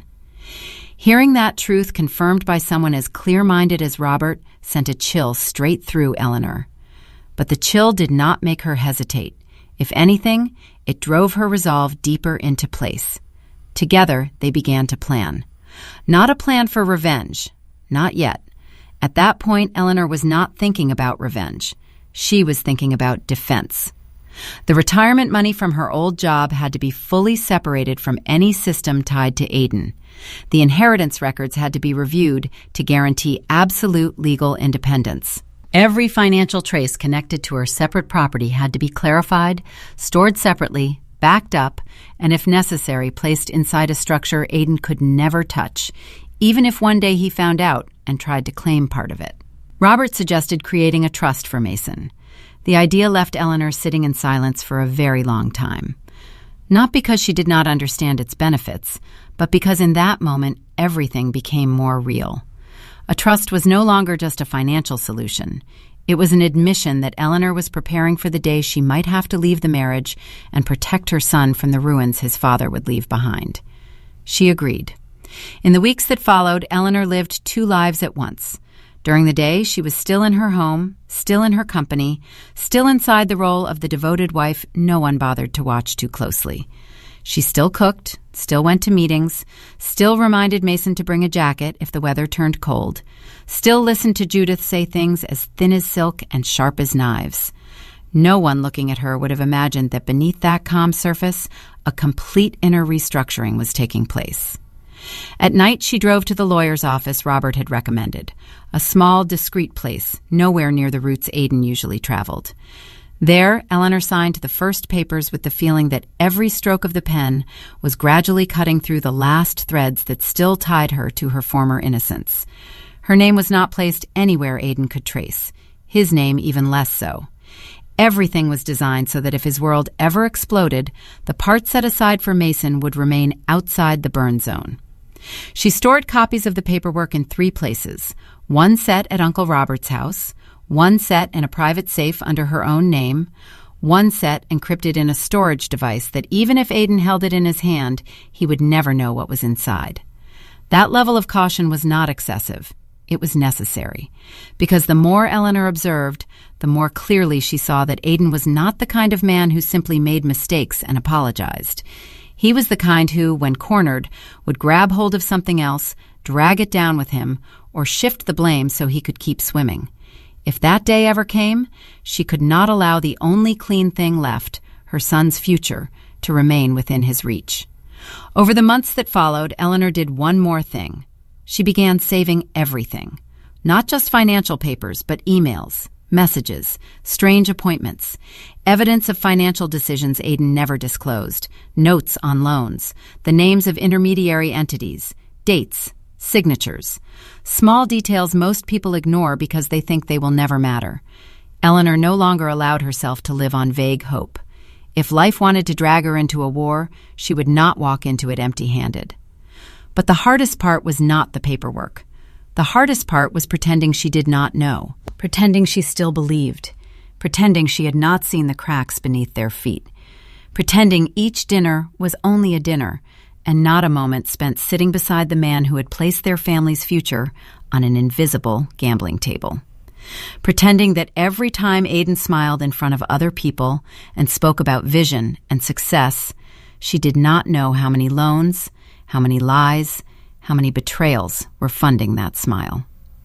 Some nights in the middle of the dark, Eleanor would lie awake and ask herself whether she was becoming too cold, whether she was betraying the older version of herself, the version that had once believed in love, in partnership, in the idea that marriage meant carrying the worst days together. But then she would think of Mason, think of her son's face when he slept, think of the future he deserved. Think of the fact that a child should not have to pay for his father's arrogance, carelessness, and addiction to appearances. Every time, her heart would harden just enough for her to keep going. She stopped waiting for Aiden to change, stopped waiting for a confession, stopped waiting for the marriage to be saved by a miracle. Instead, she began waiting for something else. The moment when everything she had been quietly building would finally have to be used. The moment Aiden would push himself to the edge without realizing she had been standing there for a long time already, looking down, measuring the drop, memorizing every ledge beneath. The moment he would believe he was winning, when in truth, he was only stepping into the exact price of his own life. 3 years is a long time to live inside a secret like that. Long enough for pain to become discipline. Long enough for despair to become strategy. Long enough for a woman who had once wanted nothing more than to keep her family peaceful to learn how to sit still, smile, and wait. And Eleanor waited. Very well. So well that when Aiden finally sat down in the kitchen on that Tuesday night and said he wanted a divorce, wanted the house, wanted the company, wanted everything, she had to use every bit of strength she had not to laugh right in his face. Because he had no idea he was asking for assets. He was asking for debt. And Eleanor had been ready for a very long time. But being ready did not mean any of it became easy. The first time Eleanor sat across from Naomi Mercer, she still carried the look of a woman who had been lifted out of her old life and dropped into a place she did not recognize. The lawyer's office was small, filled with the mingled scent of fresh paper and stale coffee, late afternoon light slanting through the blinds. Naomi was somewhere in her 50s, hair cut neatly, her voice sharp and clipped like a blade honed too fine. She was the kind of woman who made other people sit up straighter the moment she entered a room. Naomi had already heard a summary of the divorce from the acquaintance who referred Eleanor. A betrayed wife, a successful husband who wanted to keep the house, keep the company, keep nearly everything, and a teenage son trapped in the middle. In those first few seconds, Naomi looked at Eleanor with an expression caught somewhere between professional assessment and pity, the same expression Eleanor had begun seeing in many people since moving out of the house. Then Eleanor placed 3 thick binders on the desk. No dramatic words, no circling around the point, just 3 binders lined up neatly, filled with years of quiet recording, copying, marking, preparing. Eleanor opened them one by one. Refinancing, credit lines, deferred taxes, leaking cash flow, unexplained expenses, transactions tied to betting, failed investments, a secret apartment, and debts stacked on top of everything Aiden was still calling assets. Naomi grew quieter with every page. Each time she turned another sheet, something in her face changed a little more. The initial sympathy receded. Surprise surfaced, then something close to respect. When she looked up at Eleanor again, her eyes were completely different. She asked how long Eleanor had known. Eleanor answered calmly, 3 years.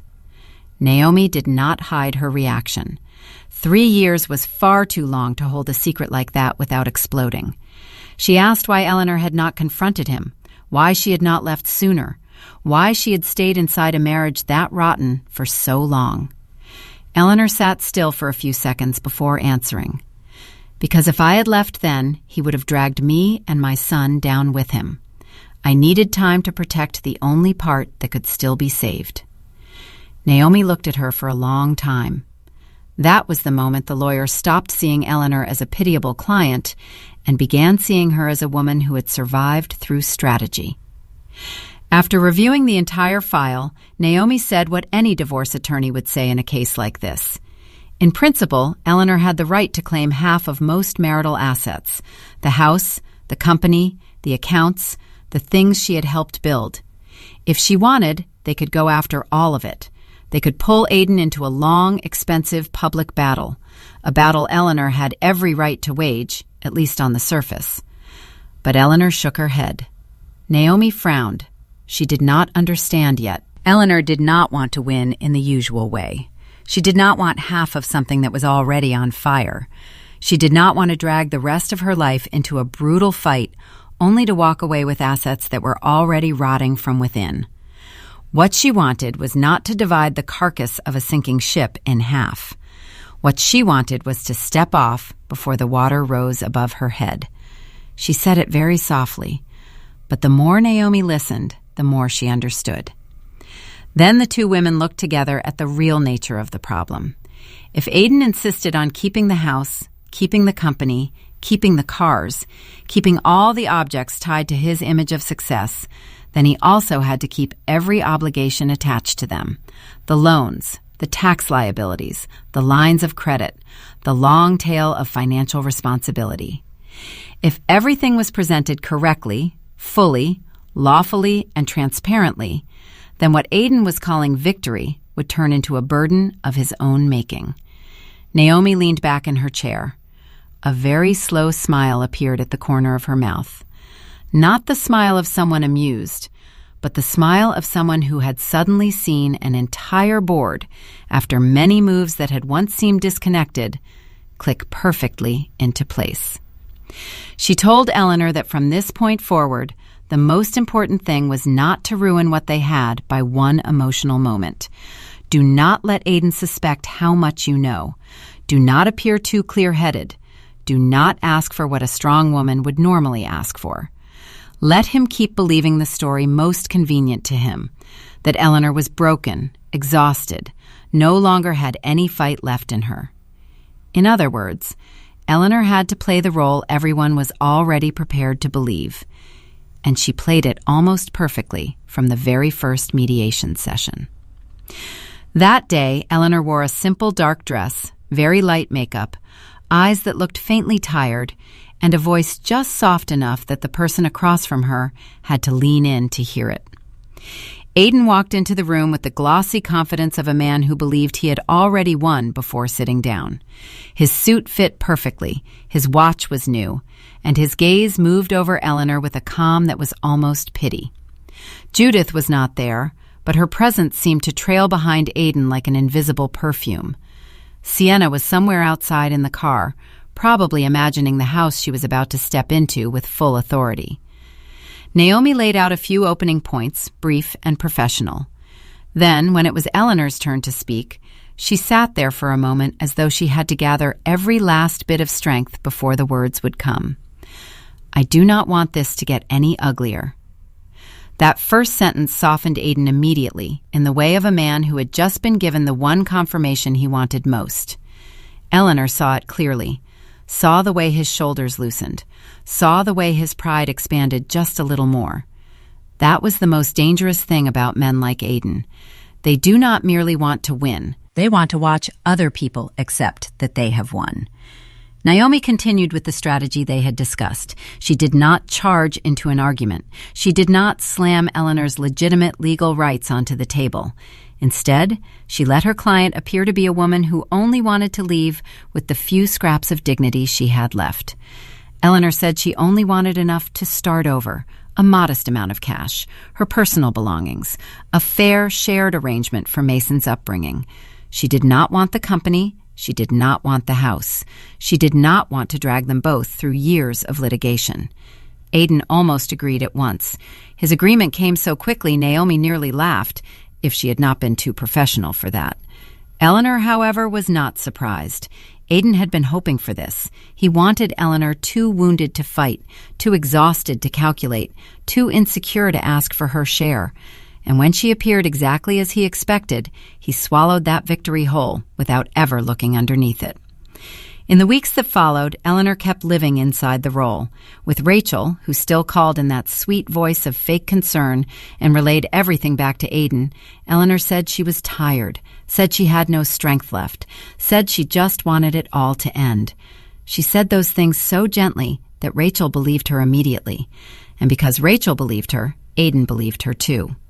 With Judith, Eleanor grew quieter, bowed her head more often, and barely reacted to the cruel little insinuations thrown her way. Judith saw that silence and assumed her former daughter-in-law had finally been broken completely. She started telling her friends that Aidan would keep everything, that Eleanor did not have the nerve to fight, that she had always known Eleanor was never strong enough for her son. With Sienna, Eleanor barely had to do anything at all. By withdrawing just enough, she let the younger woman turn herself into the new mistress of the house. Sienna began moving a few things around, setting fresh flowers in the kitchen, talking about repainting one wall. Those gestures might have looked like harmless excitement to outsiders. To Eleanor, they were the clearest proof that not one of them understood how thin the ground beneath their feet really was. Mason was the only one who sometimes almost made Eleanor lose the role. He observed too much, stayed too quiet. Day by day, he began seeing the gap between what his father said and the life his father was actually living. Aidan complained about money while still buying a new watch, complained about financial pressure while still taking Sienna to expensive restaurants, told his son to be realistic while leaving luxury shopping bags piled in the back seat of the car. Every time Mason looked at his mother a little longer than usual, Eleanor had to remind herself to keep her expression steady. Not yet. Not now. She could not pull her son into the full truth too early. She could only hope that in the end, when the stage curtain finally dropped, Mason would look back and understand why his mother had chosen this path. And while everyone else was busy looking at Eleanor like a woman on the verge of walking away with nothing, Naomi was quietly building the legal language, layer by layer, for the final trap. The main settlement had to be simple enough to tempt Aidan. Eleanor would waive any claim to the house, the company, and the vehicles tied to the marital asset pool. In return, she would receive a modest sum and leave. But attached to that were the schedules of financial responsibility, the disclosures of obligation, the clauses stating that whoever kept the assets also kept the full legal burden tied to them. Everything was transparent. Everything was valid. Everything was there, black on white. It was not a trick. It was the truth, placed directly in front of a man too in love with winning to bother reading carefully. One evening, after the second mediation session, Aidan sent Eleanor a very short message. "Thank you for not making this uglier." Eleanor stared at the words for a long time. 17 years. One child. An entire life she had laid at his feet. And now he was thanking her for not making being discarded more inconvenient for him? Eleanor did not get angry. She only replied that she wanted what was best for Mason. That message reassured Aidan even more. In his mind, everything was unfolding exactly as it should. The former wife had collapsed. The new lover was waiting. The house was about to belong entirely to him. The company was still his. Everything he had always believed to be a symbol of power was about to be legalized one final time under his name. What he did not know was that this was exactly what Naomi and Eleanor needed most. When you set a trap for a man like Aidan, the greatest strength does not lie in pushing him. It lies in letting him walk forward with confidence on his own. And Aidan Holloway was moving very fast, very willingly, very certain, straight toward the real price of everything he believed he was about to take. But while the adults were busy playing their parts, busy hiding, busy manipulating, busy convincing themselves they still controlled the game, in that small apartment with the narrow kitchen and the boxes still half unpacked, one person had begun to notice the first distortions in the truth. Mason. He was no longer the kind of child who could be soothed with vague answers. 15 is old enough to feel deception, but still too young to know exactly how to face it. And what hurt Eleanor, while making her proud at the same time, was that her son did not look at any of it with bitterness. He looked at it with the honest confusion of a boy who still wanted to believe his father was a good man, yet was becoming less and less able to ignore what he was seeing. At first, it was only very small things. Aiden told Mason that money was tight, that the family had to be more realistic, that they could not always spend on things they did not really need. But only a few days later, Mason saw a new watch on his father's wrist, its face flashing beneath restaurant lights when Aiden came to pick him up for dinner. Another week, Aiden said the school field trip might be a little too expensive right now. And then, that same weekend, he appeared on Sienna's social media at an elegant dinner, a glass of red wine beside a large bouquet of flowers on a white tablecloth. Mason said nothing at the time. He simply began watching more closely. Eleanor saw it in the way her son grew quiet, in the way he lingered at the table a little longer, as if trying to fit together pieces he did not yet dare name. In the way he would sometimes glance at his phone, then look up at his mother, wanting to ask something, but not yet brave enough. Some kinds of growing up come far too early, and they do not look heroic at all. They look like a child sitting still and beginning to understand that adults are not always as trustworthy as they appear. One evening, after Aiden had driven Mason home from dinner, the boy walked into the apartment with a face quieter than usual. Eleanor was standing in the kitchen cutting fruit, warm yellow light settling over the little room as if trying to make up for what they had lost.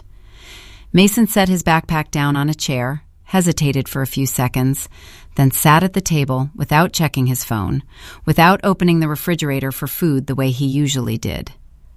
Mom. It was only a single word, but Eleanor heard at once that something was different. She turned to look at him. Mason rested both elbows on the table, his eyes lowered to the faint scratches in the wood grain.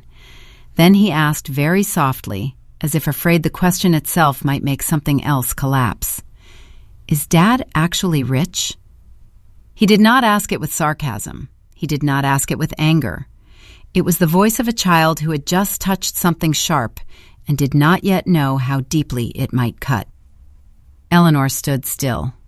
This was the moment she had both waited for and dreaded. Waited for, because she had always known the day would come when Mason would begin seeing the contradictions for himself. Dreaded, because once a child starts asking the right questions, a piece of childhood officially steps back. She did not answer right away. Instead, Eleanor walked over and sat across from him, keeping her voice as gentle as she could. She asked him what he thought. Mason was silent for a few seconds. Then he said that he did not know, but something felt wrong. If Dad does not have money, why does he still live like he has so much? If he does have money, why is everything about me always supposed to be something we need to save on? If he really just wants peace, why does he always seem angry whenever he talks about you, even though he was the one who had someone else first? Each question landed like a slow, precise knock on a door that had been locked for too long. Eleanor listened to all of it. Inside her, an old pain throbbed awake, not because she was surprised, but because her son was walking down a road of awareness he never should have had to walk so early. No child should sit in his mother's small kitchen and learn his first lesson about adult hypocrisy from his own father. But mixed with that pain was another feeling, lighter. Not relief exactly, but the sense that at last a thread of light had pierced the thick cloud hanging between mother and son for months.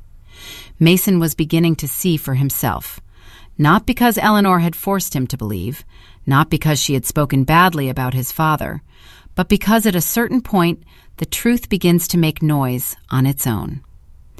Eleanor did not tell Mason everything. She did not give him numbers, did not speak of debt, did not speak of gambling, did not speak of the secret apartment or the layers of lies stacked on top of one another.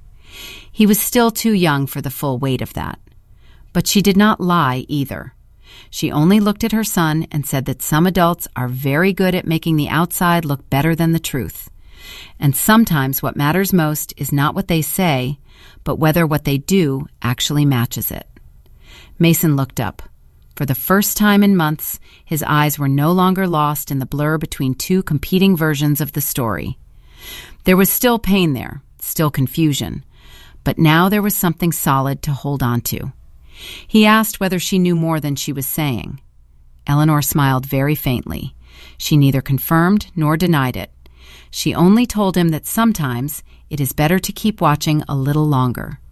Do not rush to choose a side just because one person speaks better. Look at how people live. Mason nodded. It was only a small nod, but to Eleanor it felt like a narrow bridge being rebuilt between them after months of fog. On the other side, the game was still moving forward. Naomi Mercer was going deeper and deeper into finalizing the documents. She reviewed every clause, every appendix, every phrase that might give Aiden or his lawyer something to grab onto in order to stall or evade.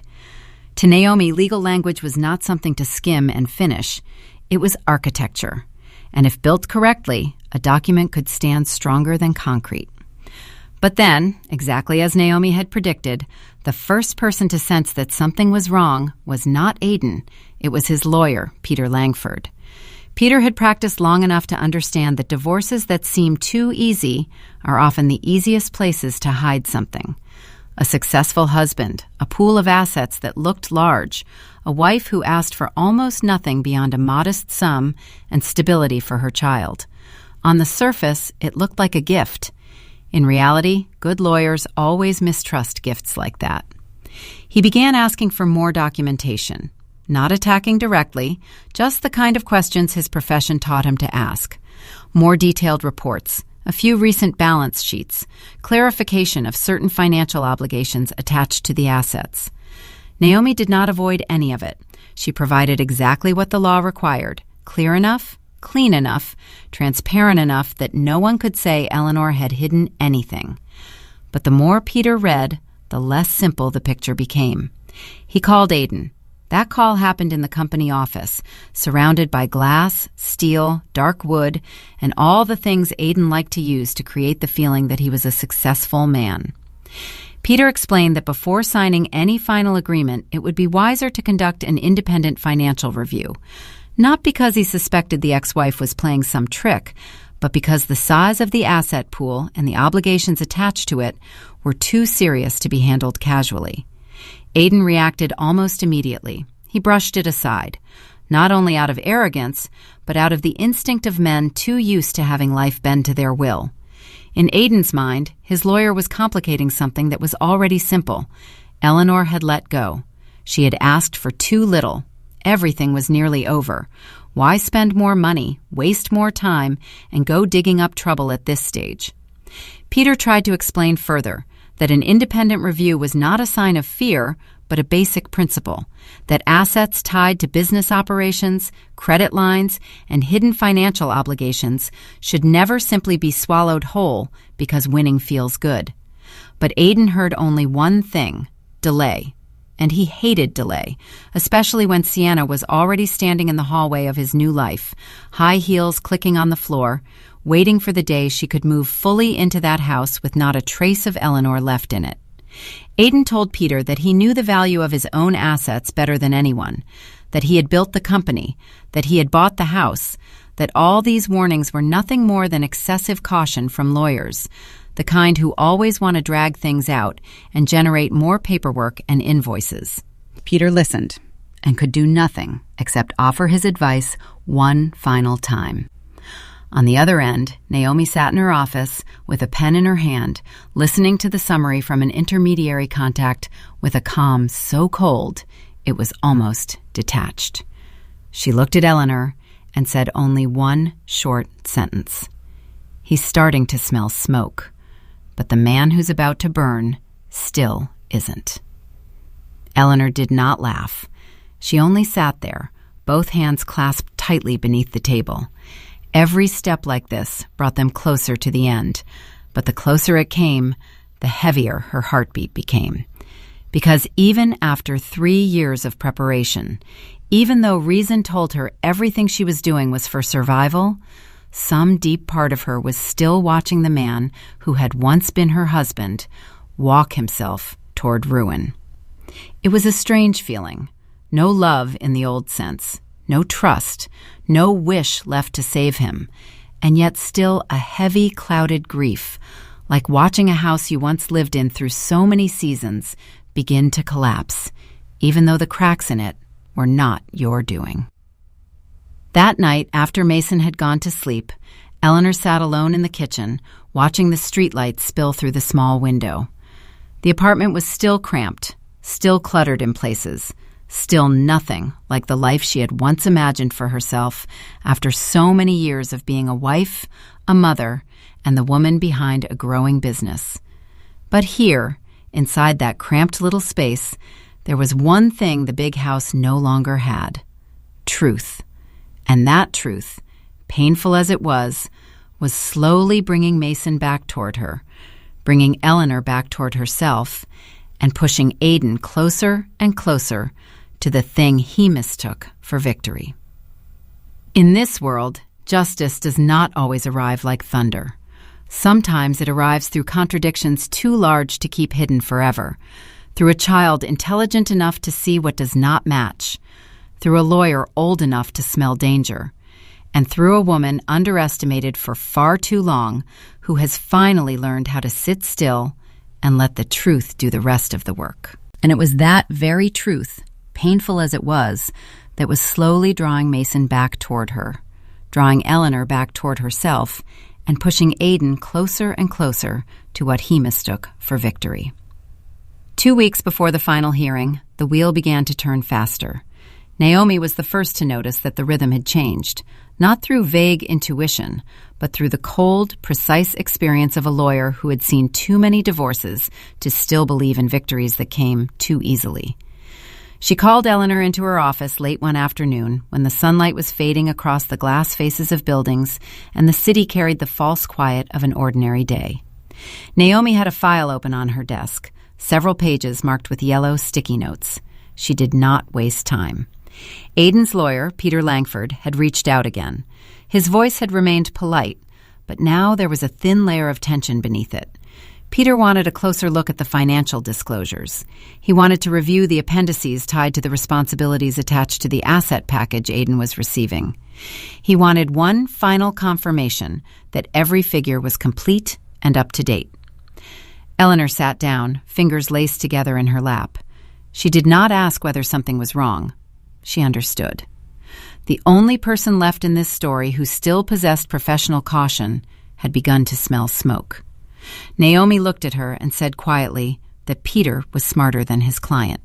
That was both good and dangerous. Good because it proved their file was tight enough that a seasoned lawyer could not help sensing that something was off. Dangerous because if Peter managed to make Aiden stop long enough to investigate deeply, the entire game could slow down, perhaps even change direction. Then Naomi lifted one corner of her mouth slightly. That danger existed only if Aiden knew how to listen. Eleanor understood at once. A man like Aiden does not fear risk when risk comes wrapped in the feeling of victory. He fears only being slowed down, being stopped halfway, having anyone lessen the thrill of walking out of a marriage with the house, the company, the cars, and every last polished remnant of his image still intact. In Aiden's mind, everything was already over. Eleanor had collapsed. Rachel was still feeding him the information he wanted to hear. Judith had already started telling friends that her son would keep everything. Sienna was living on the belief that in just a little while, she would have an entire life already prepared for her. Aiden was so addicted to winning that he had lost the ability to mistrust the gift in front of him. Peter called again the next morning. This time, he did not merely ask for more documents. He directly proposed an independent financial audit before the agreement was finalized. Not because he suspected Eleanor of deception, quite the opposite.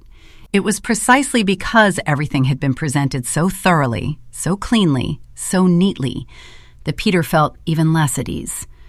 Truly simple divorces were rarely prepared that beautifully, especially when one side was asking for so little from such a large pool of assets. Naomi took the call with her usual composure. She agreed that Peter's client had every right to review things further if he wished. She said they had nothing to hide. All records would be provided in accordance with the law. Her voice was so calm it was almost dull. That calmness made Peter feel even heavier in the chest. On the other end of the line, he understood one thing very clearly. If the other side was hiding a trap, they were hiding it with extraordinary skill. And if there was no trap, then his client was standing in front of obligations far larger than he imagined he was about to take on. That afternoon, Peter met Aidan at the company office. Everything around them still looked like a stage set for success. Floor-to-ceiling glass overlooking the street, a dark wooden desk, abstract paintings on the wall, the mingled scent of expensive cologne and dark roasted coffee in the air. Aidan sat behind the desk, his new watch visible at his wrist, wearing the expression of a man annoyed by a procedure he considered unnecessary. Peter laid it out slowly, clearly, point by point. The asset package Aidan was receiving was not merely a house and a company in name. It came with debt, operating obligations, legal liabilities, and additional responsibilities that could arise later.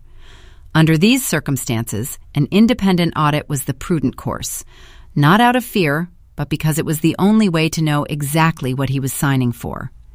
Aidan listened to all of it. Then he gave a short, dismissive laugh. He told Peter he did not need anyone teaching him the value of what he himself had built. The company was his. The house was his. The cash flow, the assets, the projects, all of it had been in his hands for years. If anyone understood them, it would be him, not an auditor brought in at the last minute just to slow things down. Peter tried once more, patiently. He emphasized that understanding the business did not mean understanding its financial condition. Many successful businessmen had fallen precisely because they confused those two things. He said this was the minimum level of protection, a review, a few days of delay, in exchange for certainty. But the moment the word delay appeared, Aidan's expression changed at once. Sienna had already begun pushing him to finish things. Judith had made plans to celebrate once everything was officially done. Rachel was still steadily fueling his pride with stories about Eleanor being exhausted, wanting it all over with, having no mental energy left to calculate anything. In Aidan's mind, his new life was already opening in front of him. There was no way he was going to let an overly cautious lawyer block that path because of a few textbook-sounding concerns. He refused. Not the careful kind of refusal. The kind of refusal that comes from a man standing on the edge of victory and hearing every warning as useless noise.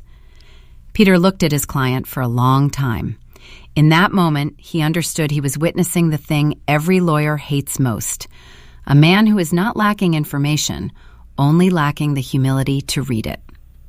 At last, Peter slid a confirmation form across the desk. "If you do not want the audit," he said, "then you need to sign that I recommended it and that you are refusing it by your own decision, against my legal advice." Aidan barely read it. He simply picked up a pen and signed with the impatience of a man wanting to sweep every obstacle off his road. It was a neat signature, quick, steady, without hesitation, and it was also one of the most expensive signatures of his life. When Naomi told Eleanor about it that evening, the two women sat in an office so quiet they could hear the faint tap of a pen against the desk. Eleanor did not say anything right away. She only looked down at her own hands. Inside her, a very strange feeling began to rise. Not joy exactly. No longer pure pain either. Something suspended between justice and mourning. Because Aidan had done exactly what she knew he would do. He had closed with his own hand the last exit a professional had tried to open for him. He had chosen pride over truth, speed over safety, the appearance of victory over actual responsibility. Naomi looked at Eleanor and asked whether she was all right. The question sounded simple, but inside it lay an entire landscape of feelings too tangled to name. What did all right even mean in a situation like this? Did it mean relief because the plan was moving the right way? Or did it mean that sharp ache of watching the man who had once been her husband truly walk toward the cliff exactly as she had foreseen? Eleanor needed several seconds before she could answer. She said she did not know, and that was the truth, because some part of her still remembered the Aidan from years ago, the man standing in their first apartment with a box in his hands, smiling at her through sweat and exhaustion. The young father bewildered the first time he held Mason. The husband who once told her no one understood him the way she did. Those versions of him had been real. They truly had. And that was why it hurt so much to watch him slide from that place to this one. But pain no longer made Eleanor weaker. It only made her clearer. She left after dark. The small apartment welcomed her with the smell of laundry still lingering in the dish towel and the soft yellow light Mason always forgot to turn off in the living room. He was sitting at the table doing homework, shoulders slightly hunched, hair falling over his forehead, looking both too young to have to understand any of this and just old enough to be unable to avoid it. Mason looked up when he saw his mother come in. He asked how her day had been. Eleanor studied her son carefully before answering. There had once been a time when she believed protecting him meant keeping everything from him.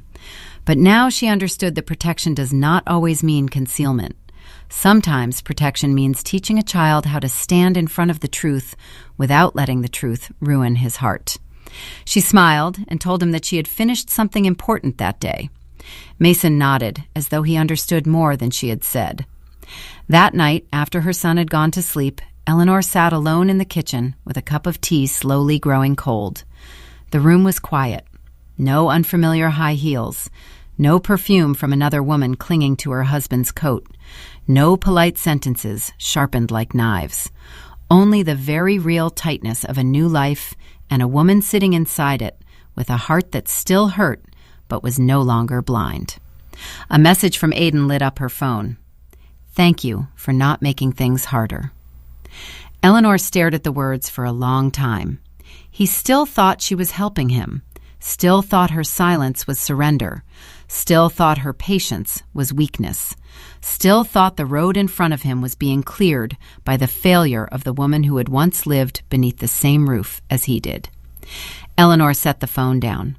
Outside the window, the city glittered with distant lights, beautiful and cold as promises once spoken and then betrayed. She closed her eyes for a moment, breathed in deeply, then opened them again. The audit would not happen. The refusal had been signed. The final hearing was drawing closer day by day. And now, all that remained was to wait. Wait for a man to walk into court looking like a victor. Wait for him to claim everything he had demanded. Wait for the truth, at last, to be read out loud in the light, where no one would be able to make it smaller ever again. The morning arrived with a clarity that felt almost cruel. The sky over Savannah was pale blue, thin sunlight spread across roads still damp with mist, and the city woke as if this were only another ordinary day. But for Eleanor, every minute of that morning carried weight. She woke before the alarm, not because her heart was racing, not because she was afraid, but because her body had waited too long for this day to sleep deeply until the last possible second. The apartment was quiet. Mason was still asleep. Eleanor stood in the kitchen making coffee, watching the thin ribbon of steam rise from her familiar cup and feeling a strange calm move through her, very slowly. Not the calm of someone who was unafraid, but the calm of someone who had lived through enough long nights to understand that fear could no longer change anything. She put on the simple dark blue dress she had chosen the night before. No jewelry, no bold lipstick. Nothing about her was meant to draw attention. She tied her hair neatly at the nape of her neck, stood in front of the mirror for a few seconds, and looked at herself carefully. The woman in the mirror looked leaner than before, quieter than before. Her eyes looked deeper, as if after everything that had happened, some younger part of her had been burned away, leaving behind something harder. When Mason stepped out of his room, hair still messy and sleep still lingering on his face, he stood in the kitchen doorway and looked at his mother for a long moment. Neither of them needed to say much. They both knew what day it was. Eleanor stepped toward him, straightened his collar the way she always had, and told him to go to school as usual. She would take care of everything else. Mason nodded, but before turning away, he hugged her. The embrace came quickly, awkwardly, half like a teenage boy still embarrassed by displays of affection, half like a silent message that he was no longer standing so far away from her. Eleanor hugged him back and felt her throat tighten for a second. For all these months, she had not been fighting to defeat Aiden. She had been fighting not to lose this moment. When she arrived at the courthouse, Aiden was already there. Of course he was. He stood in the hallway outside the courtroom wearing a perfectly tailored charcoal suit, his hair combed neatly, his tie straight, a flash of metal glinting from the new watch at his wrist. Seen from a distance, he was the perfect image of a successful man about to complete an unpleasant but necessary task so he could move on to the next chapter of his life. Peter Langford stood beside him, file case in hand, his face nowhere near as relaxed as his client's.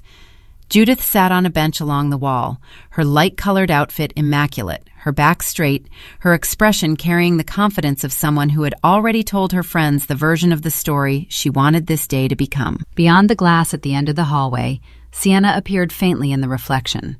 She was not allowed inside, but she was still there, like someone waiting outside a handover ceremony. Phone in hand, glossy nails, lips painted so sharply they nearly flashed in the morning light. One look at her was enough to see how completely she believed that this moment belonged to her. Aiden saw Eleanor approaching. His gaze moved over her, from the simple dress to the calm face, then paused for exactly one beat. Perhaps he was looking for something, a sign of collapse, a flicker of panic, some trace of misery that would make his victory sweeter. But he saw nothing except a woman who looked as tired and restrained as she had looked for months. And somehow, that reassured him. Naomi arrived right after Eleanor, a file tucked under her arm, the sound of her shoes tapping the stone floor in a steady rhythm. She did not look at Aiden any longer than necessary. She only gave Peter the slightest nod, perfectly proper, perfectly professional, as if this were just one more case among the hundreds she had handled. But Eleanor knew that beneath that calm exterior, Naomi was taut as a drawn wire. The courtroom was not large. Dark wood, cold white light, the crisp, dry sounds of paper turning, chairs shifting, the clerk calling the case. Judge Margaret Bell entered with the composure of someone who had seen enough kinds of ruin to no longer be surprised by any marriage dying in front of her. When everyone sat down, Eleanor felt her heart beat slow. Not faster, slower. As if her entire body had finally understood that the waiting was over. This was the moment of truth. Peter stood first and summarized the settlement. His voice was still firm, but missing that extra layer of smoothness people have when they feel entirely at ease with what they are holding. Aiden Holloway would receive the house, the company, the vehicles, and the full portion of assets tied to the marital estate. In return, Eleanor Price would receive a modest cash settlement, her personal belongings, and a shared custody arrangement for Mason. On the surface, it was exactly what Aiden wanted. Judge Bell turned her attention to Naomi. Naomi confirmed the terms, confirmed her client agreed, and then it was Eleanor's turn. The judge looked at her a little longer. She asked whether Eleanor understood what she was giving up. The house she had lived in for years, the company she had helped build, the large assets on paper. The judge's voice was not gentle, but there was a thin warning inside it, the warning of an older woman watching another woman prepare to sign something that looked, at least on the surface, like too great a sacrifice. Eleanor looked up. She kept her voice soft, quiet, slightly hoarse, like the voice of someone who had survived too many sleepless nights. "Yes, Your Honor, I understand." The judge asked if she was being pressured, if anyone was forcing her, if she was certain this was voluntary. Eleanor said no. Then she added one more sentence, quiet enough to sound more like a confession than a declaration. "I only want my husband to have everything he asked for." Behind her, Judith visibly relaxed. In her eyes, this was the most beautiful ending possible. The daughter-in-law she had always thought weak was finally admitting defeat with her own mouth. Aiden leaned back slightly in his chair, his hand touching the pen in front of him, with the impatience of a man who wanted all this finished quickly so he could return to his new life. Then the documents were passed forward. Aiden signed first. He signed quickly, too quickly. flipping through each page with the impatience of someone who had already decided that the entire stack in front of him was nothing more than formal procedure. His signature appeared decisive, forceful, almost arrogant. Every stroke seemed to say the same thing: "This is mine." Eleanor signed after him. She signed more slowly, not trembling, not hesitating, just slowly, like someone who understood exactly what every word beneath her pen meant. Peter took the completed file for one final review. He turned through the main agreement, the division of assets, the custody section. Then he reached the appendix on financial obligations. That was when everything changed color. No one in the room heard anything but the faint sound of pages turning. But Eleanor saw Peter's face go rigid. Then she watched it grow paler, little by little. He flipped back one page, then forward again, then stopped entirely. His eyes moved across the numbers, the notes, the clauses tying responsibility to the assets being awarded, as if he were hoping he had misread something. He had not. Peter leaned toward Aidan and spoke very quietly, but in a room so silent it felt possible to hear other people breathing. That urgency rang out like a bell. "Sir, we need to talk right now." Aidan frowned slightly, annoyed at being interrupted at the exact moment victory seemed almost entirely in his hands. He made a small gesture, as if to say, "Later." But Peter did not retreat. His voice dropped lower, sharper. "You are also taking on the full debt obligations." Aidan turned toward him, first annoyed, then impatient. What obligations? Then he snatched the file from his lawyer's hand, his eyes skimming down lines he had not truly read with care for weeks. Eleanor watched the color drain from his face. Again.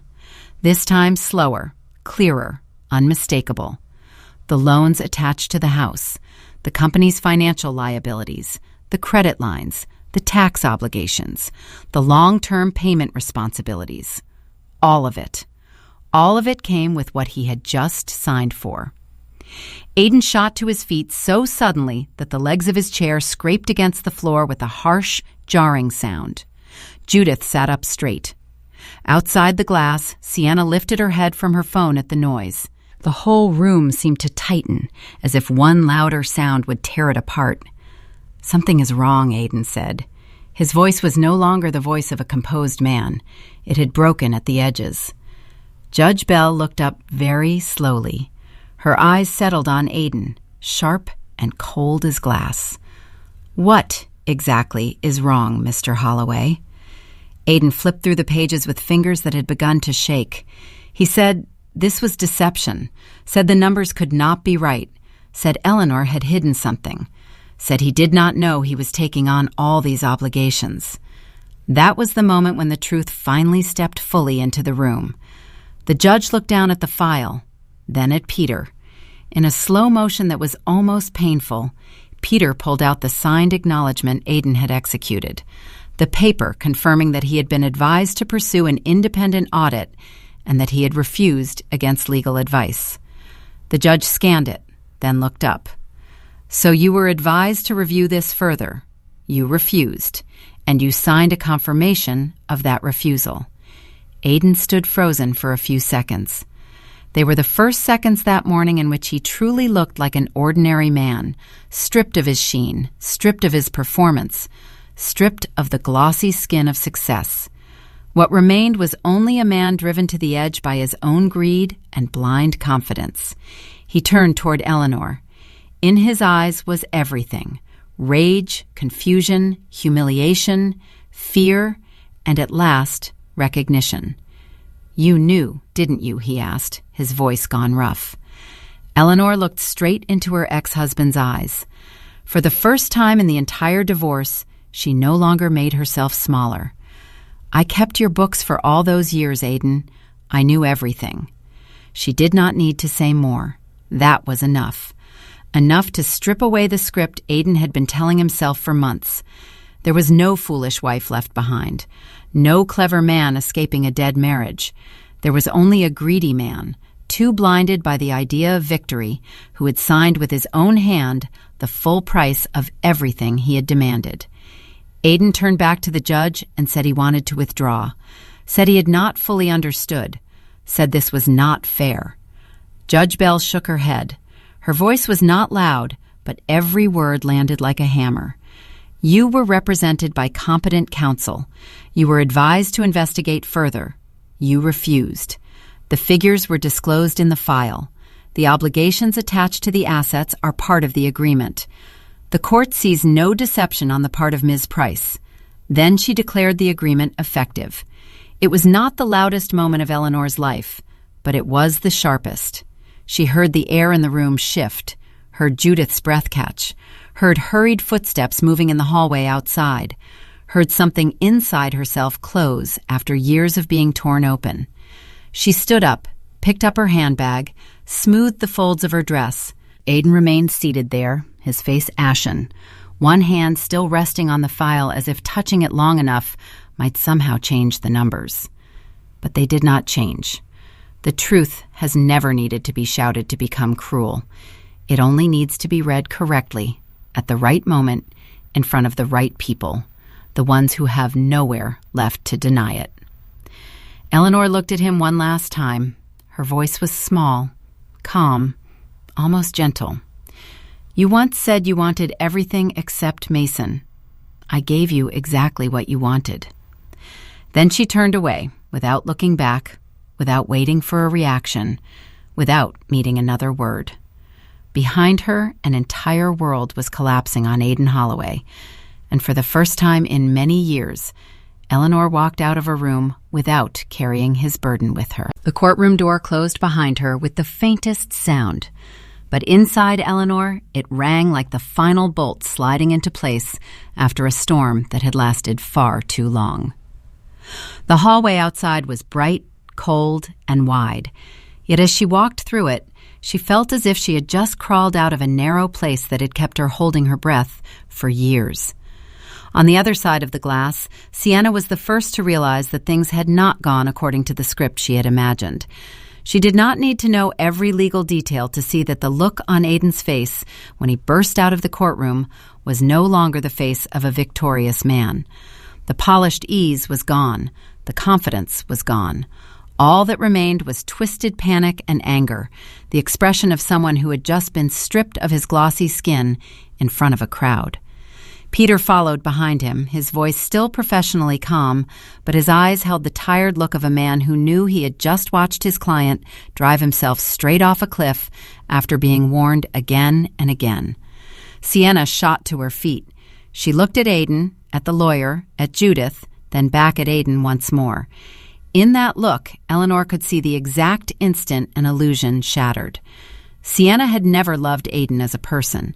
She had loved the winning version of him, the wealthy, powerful, glamorous version, the feeling of stepping into a life that already had a foundation built for her. And now, right before her eyes, that foundation was revealing itself to be nothing but loans, financial liabilities, beautiful walls with nothing solid behind them.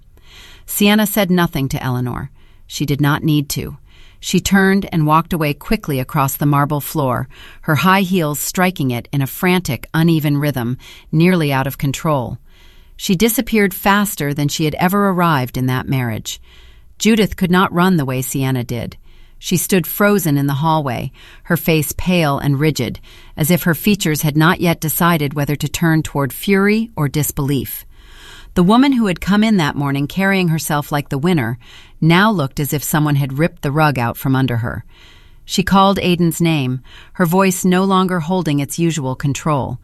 She asked what had happened, asked how this could be, asked why something as simple as signing divorce papers had turned into a disaster. But disaster does not appear from nowhere. It had only just stopped being hidden. Eleanor did not stop. She did not turn to look at her former mother-in-law again. Some questions do not need answering because life answers them on its own. Outside the courthouse, the April sun spilled across the courthouse steps in a strange, clear brightness. Eleanor stepped out, took a deep breath, and for the first time in many months, her lungs no longer felt pressed down by something invisible. not because all the pain had vanished. It had not vanished that quickly, but because pain, at least from that moment on, no longer meant captivity. 3 weeks after the hearing, everything began collapsing even faster than Eleanor had expected. Sienna left the house in the middle of the night. Eleanor heard about it from an old company acquaintance who still quietly texted her whenever something was too bitter or too absurd to keep to himself. Sienna did not scream. She did not make a scene. She simply gathered her things and left, abandoning behind her a stale heaviness and walls that still held the scent of new perfume. The woman who had once stepped into Eleanor's kitchen with the air of a future mistress of the house ended up leaving like a hotel guest who had just discovered there was no hot water and the bank was about to foreclose. The house itself would not sell. That was the cruel truth about assets inflated more by ego than by real value. On paper, it was still a beautiful home in a desirable neighborhood. But once the loans, the obligations, and the true financial condition were dragged into the light, no one looked at it as a dream anymore. It was a stone tied to its owner's ankle. Realtors began talking about a short sale. The calls from the bank came more and more often. The same calls Eleanor had once quietly intercepted, quietly handled, quietly delayed, were now falling directly on Aiden. The company was no stronger. Suppliers began pressing. A line of credit was frozen. A payment could not be covered in time. One location slowed down. One partner demanded a review of terms. It was like pulling the final piece of wood from a structure that had already been leaning for too long. And one by one, everything began exposing just how fragile it had truly been. The empire Aiden had spoken of so proudly began to sound like warped metal and breaking glass. Then came the day Aiden started looking for a bankruptcy lawyer. When the news reached Eleanor, she did not laugh. She did not feel the kind of dramatic satisfaction outsiders might have imagined. What she felt was quieter than that, like watching a storm finally strike a house that had been cracked for years. Not joy, not sorrow, just the absence of surprise. Judith reacted exactly the way Judith always did. At first, she denied it. Said Eleanor must have hidden something, said Aiden had been deceived, said her son could not possibly have known so little about what was in his own name. But paperwork does not know how to lie to protect anyone's pride. The loans bore Aiden's signature. The tax obligations were backed by records. The strange transactions could all be traced to their source. The harder Judith searched for someone else to blame, the more clearly the truth revealed one simple thing. No one had set a better trap for Aiden than Aiden himself. Then Judith moved into a different phase, the phase of begging. First with family, then with old acquaintances who had money. In the end, through Mason. She called her grandson, her voice softer than Eleanor had ever heard it, saying she had not realized things were this serious, saying she only wanted what was best for the family, asking Mason to tell his mother that she wanted to meet, wanted to talk, wanted to apologize if she had ever hurt anyone. Mason listened. He did not interrupt. He was not rude. But he was no longer the child who stood trembling between two competing versions of the truth. When he answered, his voice was very calm. My mom is busy rebuilding her life. She does not have time for apologies that came too late. When Eleanor heard her son repeat those words, she sat still for several long seconds. Not because she was surprised, because she realized that the child once forced to stand in the middle of adult lies had stepped out of them carrying something many adults never managed to gain: clarity. Rachel called too. The first time, Eleanor did not answer. The second time, Rachel left a voicemail, her voice shaking, apologizing and explaining that she had not known things were this serious, that she had only thought Aiden was trapped in an unhappy marriage, that she had never meant to hurt Eleanor. But explanations like that arrive too late and too hollow. Betrayal does not become lighter just because the betrayer says they failed to imagine the consequences. Sometimes, the fact that they never even bothered to imagine them is exactly why they cannot be forgiven. Eleanor deleted the voicemail. She never replied. Some bridges, once burned, are treated most kindly by not pretending they can still be rebuilt. And in the middle of everything collapsing out there, the only thing in Eleanor's life that truly began to heal was Mason. One evening, a little over a month after the hearing, the two of them sat in the small apartment on an old couch bought from another family. The kitchen was still narrow. The wooden table still carried its scratches, but the last of the moving boxes had finally been unpacked. A small plant stood on the windowsill. Lighter curtains had replaced the temporary ones from those first weeks. The apartment had never been elegant, but for the first time, it felt like home. Mason sat in silence for a long while. Then he turned to his mother and asked softly, "How long had you known?" Eleanor looked at her son.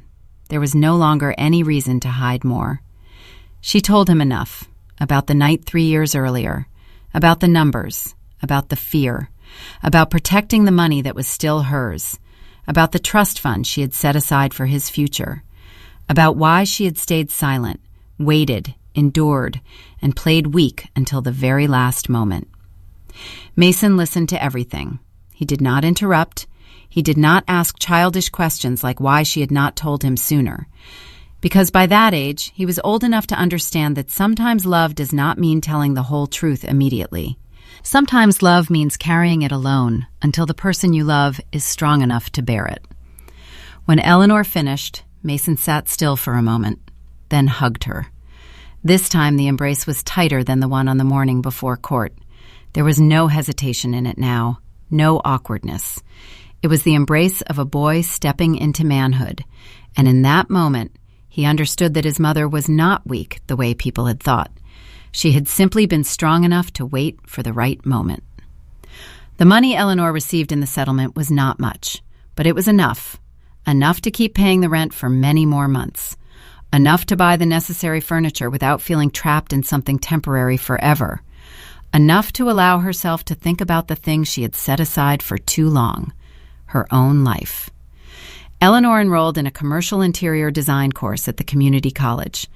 On the day she filled out the application, she sat in front of the screen for a long time, fingers resting on the keyboard, as if she could not believe she was truly doing it. The dream once folded away in a drawer had finally been opened again. No longer as support for someone else's vision, for herself. She began with small steps. A friend of a friend needed help arranging a new apartment after a divorce. One corner of a kitchen was repainted. A living room was softened with light wood and fabric. They were not large projects, but every time she watched a space change beneath her hands, Eleanor felt something inside herself changing too. Out of the wreckage, she was not merely surviving, she was reshaping herself. 3 months after the hearing, Aidan appeared at the door of the apartment. When Eleanor opened it, she almost did not recognize him. The man standing in the hallway had visibly thinned. Not the look of someone fit, but the worn-down look of sleeplessness, anxiety, and too many calls no one wants to answer. His suit was still expensive, but wrinkled. His collar was no longer crisp. That glossy spark of confidence that had once made younger women like Sienna believe they were stepping into the arms of success was gone from his eyes. The new watch was gone too. Aidan stood there for a few seconds, as if even he was unfamiliar with the image of himself having to appear in that doorway. He said he had not known things would get this bad, said he had made mistakes, said everything was a mess now. He spoke in the voice of a man who had finally understood the consequences, but too late to turn back. Then, hesitating, he asked if they could talk. Eleanor leaned lightly against the doorframe and looked at him carefully. There had once been a time when seeing Aidan worn down like this would have softened her heart at once. She would have thought of the early years, of old love, of the good parts that had once existed in him. But the woman standing in front of him today was no longer that woman. She had gone through fire, and the fire had taken certain things from her. One of them was the habit of rescuing a man who had thrown himself off a cliff and still demanded her hand to pull him back up. "You once said you wanted everything except Mason," she said very softly. "You got exactly what you wanted." Aidan closed his eyes as if he had been struck. Then he said her name again, more quietly, more hoarsely, almost pleading. Eleanor shook her head. She wished him luck. Then she closed the door, Not hard, not dramatically, just with finality. Behind the door, Eleanor stood still for a few seconds, hearing Aidan's footsteps linger in the hallway before finally moving away. She did not look through the peephole right away. She did not need to. Not every closing door needs a witness. That night, after Mason had gone to sleep, Eleanor sat alone in the small kitchen. On the shelf was the wooden box holding her grandmother's recipes. Beside it stood the new plant. On the table lay an unfinished sketch for a client. The apartment was still small. Her new life was still not easy. But every object in that room belonged to her in a way that felt real, not borrowed, not purchased with painful silence anymore, not built on appearances, but on choice, on clarity, on the price she had paid with her own hands to be free. If Eleanor's story touched you in any way, pause for a moment and ask yourself whether there has ever been a time in your own life when you had to stay silent long enough to protect yourself. Some people think gentleness is weakness. Some people think endurance is defeat. But sometimes the greatest strength lies in knowing how to wait for the right moment, knowing how to hold on to the truth, and knowing how to walk away from a life that no longer respects you. If you have ever lived through betrayal, ever had to begin again from nothing, or ever risen after being underestimated, leave a comment. I would love to know what part of this story spoke to you most. If you enjoy dramatic, emotional stories with a final twist and strong female characters who reclaim their lives, please like the video and subscribe to the channel. And if you want, in the next video we will continue with another story, one where the most underestimated person turns out to be the one holding the deciding card until the very last moment.